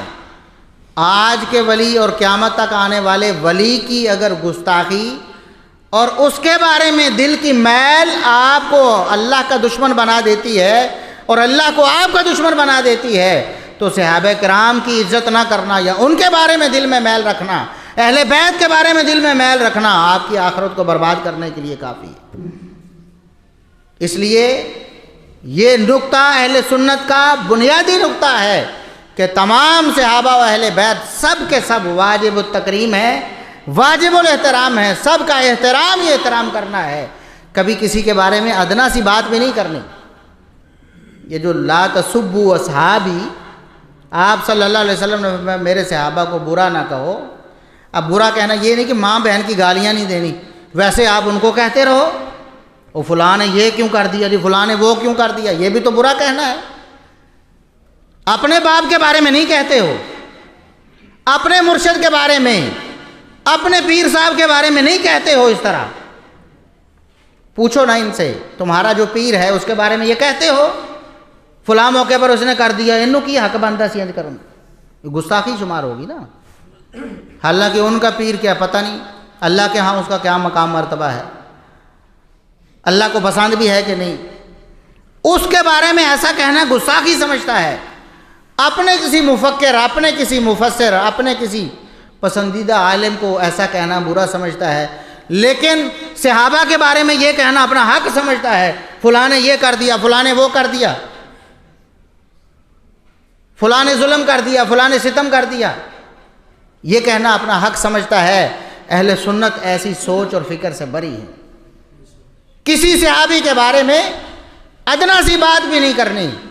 اور سیدنا عبداللہ بن عمر رضی اللہ عنہما نے تو کمال کر دیا، حدیث تو موقوف ہے، الفاظ موقوف ہیں لیکن حکماً مرفوع ہے۔ علماء اور طلباء جانتے ہیں کہ مرفوع حکمی کسے کہتے ہیں۔ عبداللہ ابن عمر رضی اللہ عنہ، یہ مصنف ابن ابی شیبہ میں امام ابن ابی شیبہ نے اپنی صحیح سند سے نقل کیا۔ عبداللہ ابن عمر رضی اللہ عنہما فرماتے ہیں لا تسبوا اصحاب رسول اللہ صلی اللہ علیہ وسلم۔ یہ خطاب کن کو ہو رہا ہے؟ اور یہ باتیں ہم لوگوں کو سناتے ہیں، ہمیں کہتے ہو کہ تم اہل بیت کو برا کہتے ہو، ہم سناتے ہیں لوگوں کو۔ عبداللہ ابن عمر کا یہ فرمان جو رسول اللہ صلی اللہ علیہ وسلم کی تعلیم ہے، فرمایا لا تسبوا اصحاب رسول اللہ صلی اللہ علیہ وسلم، خبردار لوگوں، رسول اللہ صلی اللہ علیہ وسلم کے صحابہ کے بارے میں کبھی ادنا کلمہ تنقیص بھی زبان سے ادا نہیں کرنا۔ یہ خطاب کنہیں ہو رہا؟ عبداللہ بن عمر کن سے مخاطب ہیں؟ صحابی ہے نا عبداللہ بن عمر، تو سامنے جو شاگرد ہیں وہ کون ہوں گے؟ تابعی ہوں گے نا۔ تابعین سے یہ خطاب ہے کہ خبردار رسول اللہ صلی اللہ علیہ وسلم کے کسی صحابی کے بارے میں ذرا سی باری غلط بات اپنی زبان سے ادا نہیں کرنی۔ کیوں؟ وجہ کیا ہے؟ فرماتے فلا مقام احدہم ساعۃ خیر من عمل احدکم عمرہ، تم ساری زندگی سجدے رکوع کرتے رہو، ساری زندگی صدقہ و خیرات کرتے رہو، نمازیں پڑھتے رہو، ساری زندگی حج کرتے رہو، تمہاری ساری زندگی کے سارے نیک اعمال ایک طرف، رسول اللہ صلی اللہ علیہ وسلم کے ادنا سے ادنا صحابی کا رسول اللہ صلی اللہ علیہ وسلم کے ساتھ گزارا ہوا ایک لمحہ ایک طرف، تم ساری زندگی کی عبادتوں سے بھی اس کے برابر بھی نہیں ہو سکتے، آگے بڑھنا تو دور کی بات۔ یہ کن کو فرمایا ہے؟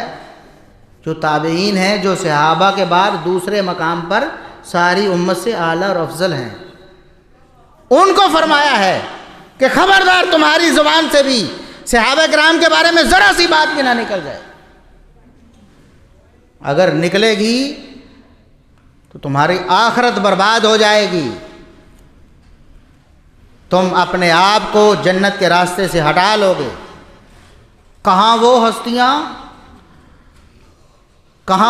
اور کہاں تم، کہاں تابعین حسن بصری جیسے؟ حسن بصری کتنے بڑے ولی ہیں اللہ کے، کتنے بڑے عالم ہیں، کتنے بڑے محدث ہیں، مفسر ہیں، ان سے بھی یہی خطاب ہے۔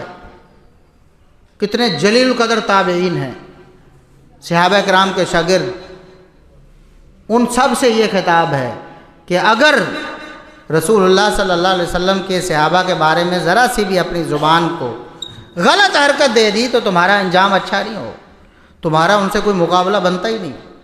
1400 سال بعد آج بھلا کوئی شخص کسی ایک صحابی کے بارے میں، اور فرمایا کیا؟ لا تسبوا اصحاب رسول اللہ، تمام صحابہ اس میں شامل ہیں، اعلیٰ سے اعلیٰ ابو بکر ہوں یا ادنا سے ادنا ہوں، جن کا ہمیں نام بھی معلوم،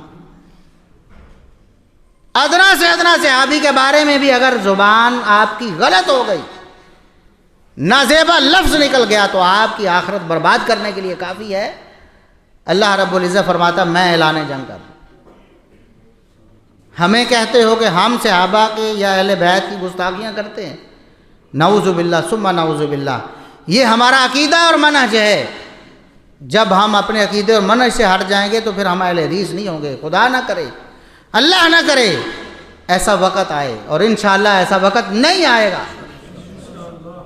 کیوں نہیں آئے گا؟ ہمیں اس بات کا یقین ہے ایسا وقت نہیں آئے گا، کیونکہ ہم اپنے علماء سے سیکھنے والے ہیں، ہم اپنے علماء کے مؤدب ہیں، ہم ان کا احترام کرنے والے، ان کے سامنے سر جھکانے والے۔ وہ ایک دفعہ اگر کہہ دیں نا کہ بیٹا یہ بات غلط ہے، ہم اس کو چھوڑ دیتے ہیں، ہم دوبارہ اس لفظ کو زبان پہ نہیں لاتے۔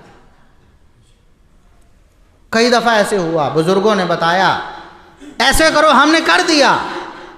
وہ بڑے علماء ہیں، وہ کبار ہیں، وہ شیوخ الحدیث ہیں، ان کی زندگیاں بسر ہوئی ہیں، ان کے بال سفید ہوئے ہیں، انہوں نے اپنی جوانی اور اپنا بڑھاپا قربان کیا ہے اس مسلک اور منہج کے لیے۔ جب تک یہ سبیل المومنین، اس کو کہتے ہیں سبیل المومنین۔ وَمَن يُشَاقِقِ الرَّسُولَ مِن بَعْدِ مَا تَبَيَّنَ لَهُ الْهُدَىٰ وَيَتَّبِعْ غَيْرَ سَبِيلِ الْمُؤْمِنِينَ نُوَلِّهِ مَا تَوَلَّىٰ وَنُصْلِهِ جَهَنَّمَ وَسَاءَتْ مَصِيرًا۔ اللہ رب العزت نے فرمایا کہ جو جانتے بوجھتے بھی رسول کی نافرمانی کرتا ہے اور مومنوں کی راہ کو چھوڑ دیتا ہے، یہی کہنا کافی تھا نا کہ رسول کی نافرمانی کرتا ہے تو نولی ما تو۔ یہ بھی اللہ نے بتایا کہ رسول کی راہ کون سی ہوتی ہے، رسول کی فرما برداری کیسے ہوتی ہے۔ علماء، فقہاء، محدثین کا جو اتفاقی منہج ہوتا ہے، اختلافی آراء تو ہوتی ہے نا، تو اس میں دلیل ہی دیکھی جاتی ہے نا۔ جو اتفاق ہے، اجماع ہے ہر دور کے علماء کا، اور آج بھی ہے، اس کو چھوڑ کے اگر آپ سائڈ پہ ہوں گے تو آپ گمراہ ہیں، چاہے آپ کو جتنا بڑا دعویٰ ہے اپنے علم کا، گھمنڈ ہے۔ تو ہمیں یقین ہے کہ ہم انشاءاللہ اللہ رب العزت ہمیں اسی سیدھے راستے پہ موت دے گا، کیونکہ ہم اپنے علماء کا ادب کرنے والے ہیں۔ وہ ہمیں روک دیں بیٹا یہ کام نہیں کرنا، چاہے ہمیں کتنا محسوس ہو رہا ہو کہ نہیں کرنا چاہیے، ہم چھوڑ دیتے ہیں۔ انہوں نے کہا بس بند کر دو، اب پوسٹ نہیں کرنی، آمنا وصدقنا، ہم نے مان لیا، نہیں کی پوسٹ اس کے بعد۔ انہوں نے کہا کہ یہ لفظ نہیں بولنا، نہیں بولا۔ سارے لوگ بولتے تھے، سارے مخالفین بولتے تھے، سوشل میڈیا بھرا پڑا ہے، لیکن ہم نے نہیں بولا۔ ایک بزرگ تھے، سارے نہیں، ایک بزرگ نے کہا ایک گروپ میں یہ لفظ بڑا خطرناک ہے، نہیں بولنا چاہیے۔ سارے بول رہے تھے، ہمیں بھی اچھا لگتا، مخالفت جو کر رہے ہیں، بڑا پیارا لفظ، جچتا بھی بہت ہے ہمیں۔ شیطان مطلب مزین کرتا ہے نا کہ ایسی باتیں کرو۔ بزرگوں نے کہہ دیا، ایک بزرگ نے فرمایا ہمارے پہلے بھی نہیں نکلا تھا، ہم نے ہمیشہ کے لیے پابندی لگا دی کہ یہ لفظ زبان سے نہیں آتا۔ ہم اپنے علماء کا ادب اور احترام کرنے والے ہیں، اس لیے یہ جو علماء کا طریقہ ہے سبیل المومنین، ہم اللہ کے فضل و کرم سے اس پر ہیں۔ اور اس کے بعد صحابہ کرام رضوان اللہ علیہم اجمعین کے جو مشاجرات ہیں، ان کے بارے میں اہل سنت کا متفق عقیدہ ہے، جو ہمارے عقیدہ کی کتابوں میں علماء نے بطور خاص ذکر کیا ہے کہ صحابہ کرام کے جو اختلافات ہوئے ہیں ان میں اپنا کف لسان کرنا ہے، زبان کو بند کر دینا ہے، زبان کو بند کرنا ہے، والاستغفار لہم، بس ان کے لیے جب بھی کرنا ہے دعائے مغفرت کرنی ہے، دعائے رحمت کرنی ہے، بس اس کے علاوہ کچھ نہیں کرنا۔ یہ قرآن نے بتایا تھا کہ جو مومن ہوتے ہیں وہ دعا کرتے ہیں ربنا اغفر لنا ولاخواننا الذین سبقونا بالایمان، اے ہمارے رب ہمیں بھی معاف کر دے اور ان ہمارے پہلوں کو بھی معاف کر دے جو ایمان کی حالت میں دنیا سے گئے، ایمان کی حالت میں جو چلے گئے، ان کے بارے میں ہمیشہ دعائے رحمت ہی کرنی ہے، دعائے رحمت ہی کرنی ہے۔ اور اس کے بعد وَلَا تَجْعَلْ فِي قُلُوبِنَا غِلًّا لِّلَّذِينَ آمَنُوا، کبھی بھی ایمان والوں کے بارے میں ہمارے دل میں کوئی غلط خیال نہیں ڈالنا، اے اللہ ہمارے دل میں کوئی میل نہ ڈالنا ایمان والوں کے لیے۔ یہ ہمارا منہج ہے۔ صحابہ و اہل بیت میں سے کسی کے بارے میں ذرا برابر بھی ان کے اختلافات چاہے کتنے بڑے ہوں، کتنے بڑے ہوں، اور ایک بات جو نومینیٹ کر کے کہی گئی، ایک تو یہ ہے نا کہ سب صحابہ کے بارے میں کہہ دیا کہ کسی بھی صحابی کے بارے میں اختلافات کے حوالے سے زبان کو حرکت بھی نہیں دینی کہ وہ غلط وہ صحیح، کیوں بھائی آپ کون ہوتے ہو، نہیں کہہ سکتے۔ لیکن ساتھ میں خاص کر کے جو دعوت فکر دینا چاہتا ہوں، وَلَا يَقُولُ فِي مُعَاوِيَةَ إِلَّا خَيْرًا، یہ اہل سنت کے عقیدے کی کتابوں میں بطور خاص درج کیا گیا کہ معاویہ رضی اللہ عنہ کے بارے میں ہمیشہ اچھی بات کرنی ہے. بتاؤ ہمیشہ اچھی. یہ بات بڑی قابل غور ہے کہ سب کے بارے میں کہہ دیا تھا کہ کسی صحابی کے بارے میں بھی اپنی زبان کو بے لگام نہیں کرنا, ان کے اختلافات میں کوئی بھی کسی کی طرفداری نہیں کرنی, یہ بات کہہ دی. اب ان میں تو سیدنا معاویہ رضی اللہ عنہ بھی شامل ہیں, تو کیا وجہ ہے, اسپیشل کیوں ذکر کیا ولا یقول فی معاویہ الا خیرا,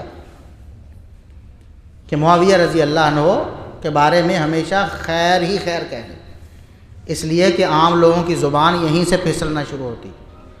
اور بتاؤ لوگوں کی زبان یہیں سے پھسلنا شروع ہوتی ہے, اور پھسلتی پھسلتی پھر سیدنا عثمان رضی اللہ عنہ تک جاتی ہے, پھر ابو بکر و عمر و باقی طلحہ و زبیر اور باقی صحابہ پر چلی جاتی ہے. پھر سیدہ عائشہ رضی اللہ عنہا بھی نہیں بچتی ہیں, پھر طلحہ و زبیر رضی اللہ عنہما بھی نہیں بچتے ہیں, ان کے بارے میں بھی لوگ بری باتیں کرتے ہیں. میں نے پہلے بتایا کہ دعویٰ یہ تھا کہ ہمیں اختلاف چند ایک صحابہ, مرزا جیلمی صاحب کی بات کر رہا ہوں, اختلاف چند صحابہ سے ہے, بس ان کا دفاع کرنا چھوڑ دو, ہم آپ سے راضی ہو جائیں گے. لیکن یہ جھوٹ تھا. یہ کیا تھا؟ جھوٹ تھا. پھر وہی مرزا جیلمی صاحب تھے جنہوں نے یہ الفاظ بھی بولے آن دی ریکارڈ کہ طلحہ و زبیر رضی اللہ عنہما نے حضرت عائشہ کو مس یوز کیا ہے, غلط استعمال کیا ہے, نعوذ باللہ ثم نعوذ باللہ. اور وہی تھا جس کی زبان سے یہ لفظ بھی بولے سیدہ عائشہ رضی اللہ عنہا ظالمہ تھی, نعوذ باللہ ثم نعوذ. وجہ کیا بنی؟ سیدنا معاویہ رضی اللہ عنہ کے بارے میں جب زبان کنٹرول سے باہر ہو گئی, پھر اس زبان کو کوئی روک سکتا؟ اسی لیے رسول اللہ صلی اللہ علیہ وسلم نے فرمایا اذا لم تستحی فاصنع ما شئت. یہ تو پہلی امتوں میں بھی اللہ نے یہ تعلیم دی ہوئی تھی, پہلی امتوں سے یہ چلا آ رہا ہے اللہ کا, یہ اللہ کی تعلیم کہ جب حیا ختم ہو جائے پھر جو مرضی کرتے رہو, بس ایک دفعہ کی جھجک ہی ہوتی ہے نا. تو صحابہ کرام کے بارے میں معاویہ رضی اللہ عنہ خاص طور پر انتہائی حساس اور نازک ہے ان کا معاملہ, ان کے بارے میں اپنی زبان کو سنبھال کے رکھنا ہے. ان کے بارے میں تھوڑی سی بے لگام ہوئی اس کے بعد پھر آگے کوئی صحابی نہیں بچے گا, پھر زبان دراز ہوتی چلی جائے گی. اس لیے سیدنا معاویہ رضی اللہ عنہ کے بارے میں کوئی بات کسی مسلمان کے لیے ایسی کرنا زیب نہیں دیتا جس سے ان کے بارے میں کوئی غلط تاثر ملتا ہو. سمجھ گئے؟ مثال کے طور پر یہی کہنا کہ انہوں نے تلوار کے زور پہ بیعت لے لی, جبری بیعت لی, ہم کہتے ہیں بالکل غلط ہے, اور یہیں سے معاملہ شروع ہوگا. اللہ نہ کرے یہاں سے شروع ہو. ہم ہدایت کی دعا کرتے ہیں, اور ہم یہی اللہ رب العزت سے التجا کرتے ہیں کہ اللہ رب العزت ہمارے مسلک کو ہر قسم کی آزمائش سے محفوظ فرمائے, ہر قسم کے فتنے سے محفوظ فرما لے. اور جن لوگوں کے بارے میں دلوں میں غلط فہمیاں ہیں, ہم اب بھی حسن ظن رکھتے ہیں, غلط فہمیاں پیدا ہوں گی نا ہمارے بارے میں یا علماء کے بارے میں, اللہ رب العزت ان غلط فہمیوں کو جلد از جلد دور فرما دے, اور اللہ رب العزت ہمیں ہمارے دشمنوں کو خوش کرنے کا کبھی موقع نہ دے. یہ تو نبیوں کے بارے میں, نبی نے بھی کہنا فلا تشمت بی الاعداء, دشمنوں کو خوش نہ کریں. ہمارا آپس میں معاملہ دے کر تو دشمن خوش ہو رہے ہیں نا. ایک نبی کہہ رہا ہے دوسرے نبی سے فلا تشمت بی الاعداء, اللہ رب العزت سے دعا کر رہے ہیں, نبی اللہ سے دعا کر رہے ہیں کہ اللہ ہم میری وجہ سے دشمنوں کو خوشی نہ دینا, کہ مجھے کوئی ایسا معاملہ ہو کہ دشمن خوش ہو جائے. نبی یہ دعا کر رہے ہیں. ہم تو امتی ہیں, ہم یہ کیسے یہ برداشت کر سکتے ہیں کہ ہماری وجہ سے دشمن خوش ہو جائیں؟ ہم دشمنوں کو خوش کرنے کے حق میں بالکل بھی نہیں. ہم ان کو رسوا کرنا چاہتے ہیں, ہم ان کو ہمیشہ پسپا دیکھنا چاہتے ہیں. آج وہ چڑھائی کر رہے ہیں کہ نہیں؟ آج وہ کلپ ریکارڈ کر رہے ہیں. دیکھو ہم کہتے تھے تم اہل بیت کے دشمن, تم نہیں مانتے تھے, تمہارے اپنے کہہ رہے ہیں, کہتے ہیں کہ نہیں کہتے؟ بتاؤ دشمن خوش ہو رہا ہے کہ نہیں؟ ہم دشمن کو خوش نہیں ہونے دیں گے. سمجھ رہے ہیں نا؟ ہمیں دکھ اس بات کا ہے دشمن خوش نہ ہو جائے, ہمارے مسلک اور منہج پر آنچ نہ آ جائے. باقی ہمیں کیا, ہمیں گالیاں دیتے رہو, کوئی مسئلہ نہیں, ہم ساری گالیاں معاف کرتے ہیں, ایڈوانس میں معاف کرتے ہیں بالکل. ہمارا کوئی جھگڑا کوئی معاملہ نہیں ہے. اگر یہ معاملہ کلیئر ہو جائے ہمارے مسلک اور منہج کا، ہم ہر قسم کی قربانی دینے کے لیے تیار۔ تو یہ اہل سنت کا بنیادی عقیدہ ہے کہ صحابہ کرام کے جو اختلافات ہیں، جو مشاجرات ہیں، ان میں ہمیشہ اپنے آپ کو نیوٹرل رکھنا ہے۔ نیوٹرل سمجھ رہے ہیں نا، نہ ادھر نہ ادھر، درمیان میں رکھنا ہے، سب سے محبت، سب سے مودت، سب کی تکریم، سب کا احترام۔ اگر آپ کسی ایک طرف بھی جھکاؤ کرو گے تو اس کا مطلب یہ ہے کہ دوسرے سے دور ہو رہے ہیں، اور یہ دوری پھر آپ کو بغض و عناد تک لے جائے۔ تو صحابہ کرام کے بارے میں یہ قطعاً بھی ہمیں برداشت نہیں۔ اس کے بعد صحابہ کرام کے نقش قدم پہ چلنے والے تابعین، تبع تابعین، محدثین، تمام علماء جو امت کے اتفاقی علماء ہیں، ان کا ادب و احترام کرنا بھی فرض اور واجب ہے ایک مسلمان پر۔ آیت وہی ہے، وَلَا تَجْعَلْ فِي قُلُوبِنَا غِلًّا لِّلَّذِينَ آمَنُوا، وہی آیت دلیل ہے۔ ایمان والے وہ بھی ہیں، ایمان والے وہ بھی ہیں۔ تمام محدثین، علماء، ثقہ محدثین کا احترام کرنا بھی یہ اہل سنت کے عقیدے میں شامل ہے، اور عقیدے کی کتابوں میں علماء نے اس کو بھی مینشن کیا ہے باقاعدہ طور پر کہ جو علماء ہیں امت کے، ہر دور میں جنہوں نے امت کی خیر خواہی کی ہے، رہنمائی کی ہے، ان کے بارے میں بھی ہمیشہ اپنی زبانوں کو، اپنے دلوں کو پاک اور صاف رکھنا ہے۔ تو اگر کسی بدبخت نے جس طرح صحابہ پر اعتراض کرتے ہیں، تابعین پر بھی اعتراض کیے، الحمدللہ اس کا بھی ہم نے جواب دیا۔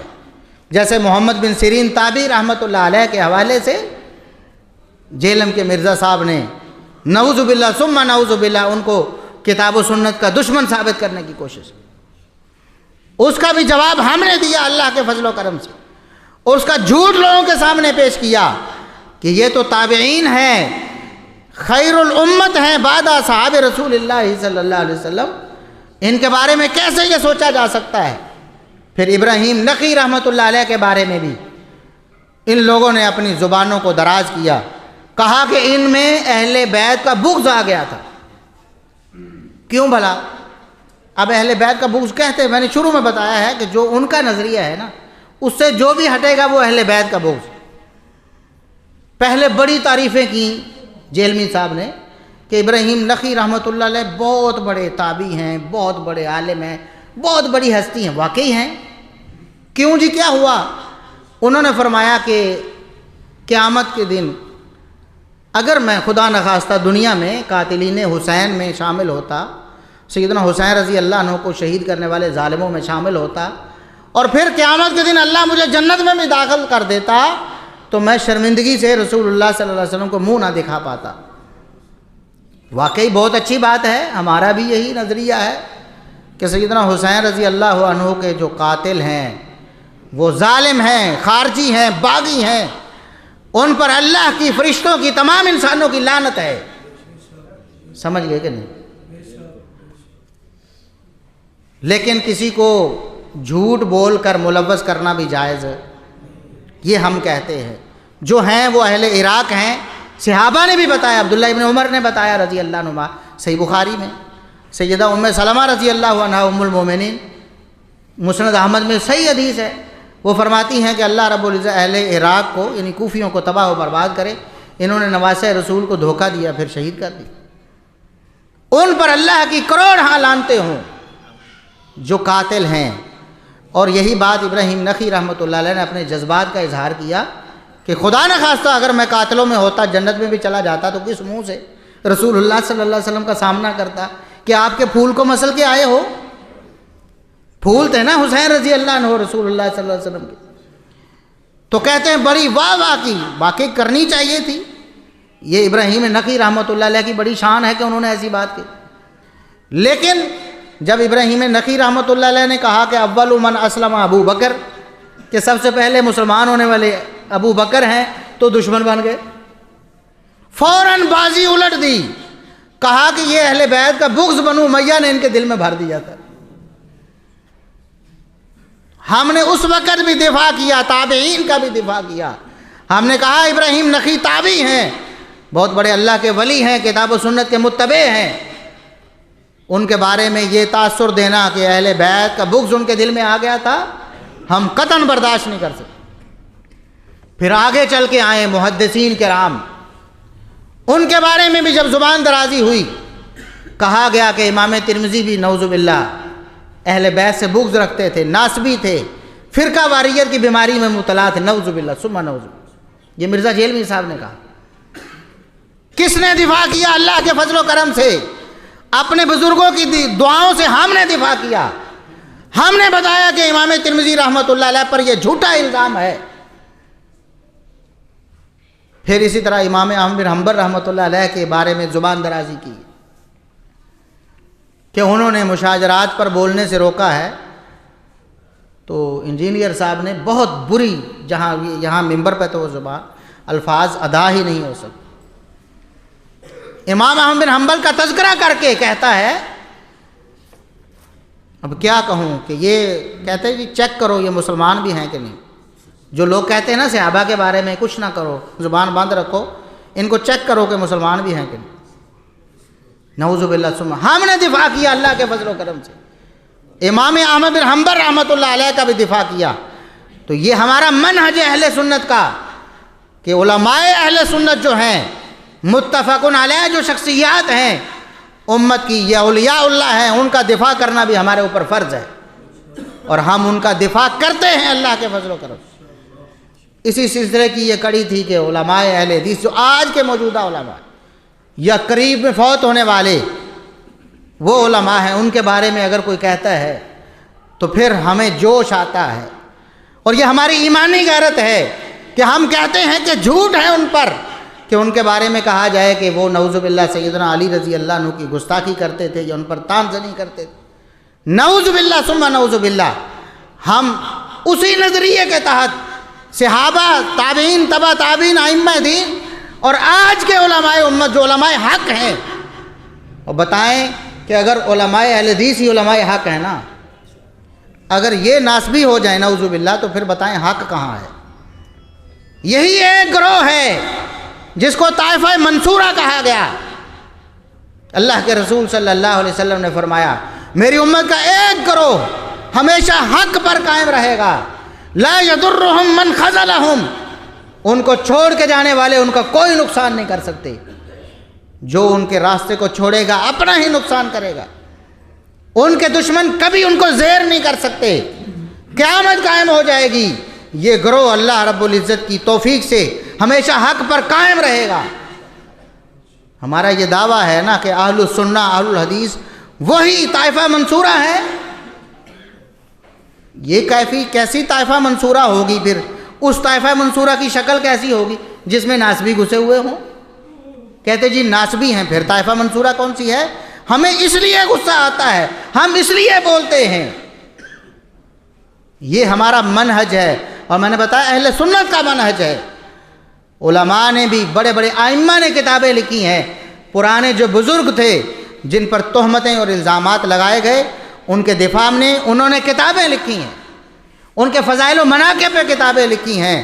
ہم بھی اسی جذبے سے، ایمانی جذبے سے، اللہ کے فضل و کرم سے علماء کا احترام کرتے بھی ہیں، لوگوں سے کرواتے بھی ہیں، اور جو لوگ اس احترام میں رکاوٹ بنتے ہیں ہم ان کا علمی رد کرتے ہیں۔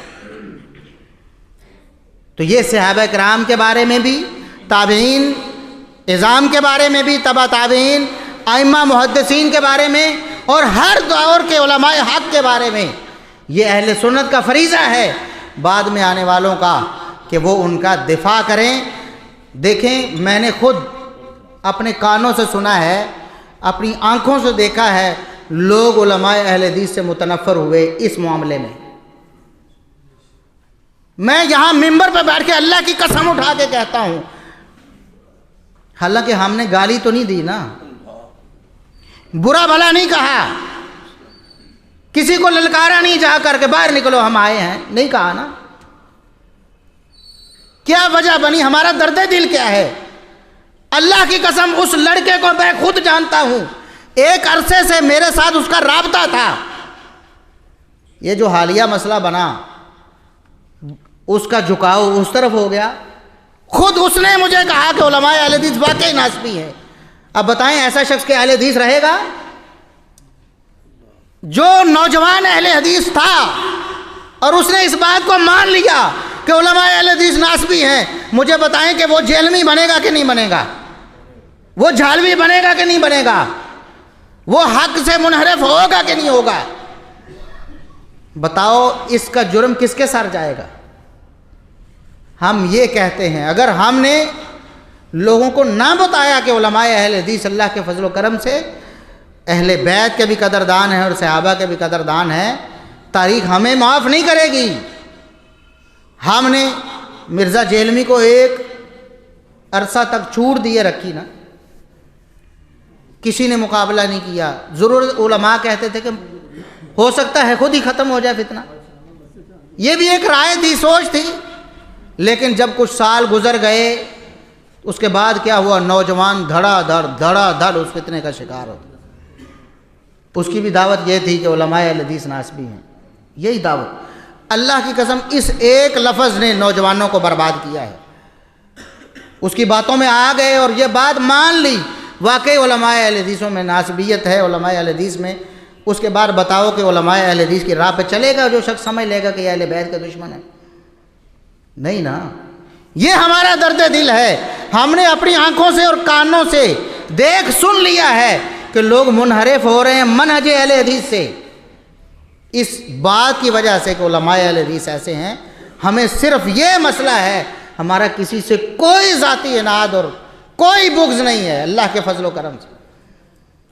ہم نے کبھی سوچا بھی نہیں ہے، کبھی یہ نہیں سوچا فلاں یہ کام کیوں کر رہا ہے، میں کیوں نہیں کر رہا، فلاں اس کام میں آگے کیوں چلا گیا ہے۔ یہ اللہ کا فضل و کرم ہے، اللہ رب العزت کسی سے کام لے لے۔ ہم کیا ہیں؟ اللہ کے فضل و کرم سے، یہ اللہ کا فضل ہے کہ میں نے اللہ کے فضل و کرم سے، میں آج بھی اپنے آپ کو علماء کے مقابلے میں ایک ادنا طالب علم سمجھتا ہوں۔ میں کیا تھا؟ ایک ان پڑھ گھرانے میں آنکھ کھولنے والا، میرے والدین ان پڑھ، میرے دادا پردادا پرلے درجے کے ان پڑھ، صرف ان پڑھ ہی نہیں، توحید و سنت سے بہت دور، توحید و سنت سے بہت دور۔ دور دراز گاؤں میں ہماری ایک جھونپڑی تھی، دور دراز گاؤں میں جہاں کوئی رکشہ بھی نہیں جاتا، وہاں پر میں نے آنکھ کھولی، اور آج اللہ رب العزت نے جو کچھ دیا یہ اللہ کا فضل ہے، میں تو سوچ بھی نہیں سکتا۔ آج بھی میرے خاندان کے دوسرے لڑکے جو ہیں، میرے تائے چچے کے جو بیٹے ہیں، اسی طرح ان پڑھ ہیں، اسی طرح اپنے دیگر معاملات میں آپ انہیں دیکھیں تو آپ کہیں کہ اتنے اجڑ لوگ ہیں۔ وہاں سے اللہ رب العزت نے مجھے اٹھایا اور یہ میرے اوپر فضل کیا۔ میری کیا اوقات تھی، میرا کیا کمال ہے اس میں؟ تو یہ اللہ رب العزت کا فضل و کرم ہے، ہم نے تو کبھی سوچا بھی نہیں ہے یہ بات کہ ہم بڑی چیز ہیں، یا ہم نے یہ کام کر دیا، یا فلاں نے یہ کیوں کر دیا، ہم نے کیوں نہیں کیا۔ یہ اللہ کی توفیق ہے، جو کچھ کر دیا ہے، اگر کوئی ادنا سی کوشش ہو گئی ہے ٹوٹی پھوٹی تو یہ محض اللہ کا کرم ہے، کوئی کمال نہیں، نہ کوئی علم کا کمال اور نہ کوئی نیکی تقویٰ ہے ہی نہیں ہمارے پاس، گناہگار ہیں پرلے درجے۔ ہم تو خواہش کرتے ہیں کہ اللہ ہمیں بھی اپنے نیک لوگوں کی صفوں میں شامل فرما دے، اور ہمیں بھی اللہ علماء کی صف میں شامل فرما دے، ہمیں بھی اللہ رب العزت اہل سنت کے جو بڑے بڑے ائمہ ہیں ان کی راہ پر چلا دے۔ ہمیں اللہ کی قسم کسی سے کوئی ذرا برابر بھی، یہ ممبر پر بیٹھ کر کہہ رہا ہوں، اگر کسی سے ہمیں کوئی ذاتی چپکلش ہو نا، یا اس سے کوئی حسد بغض ہو، تو اللہ رب العزت کبھی دوبارہ ممبر پر بیٹھنے کی توفیق ہی نہ دے۔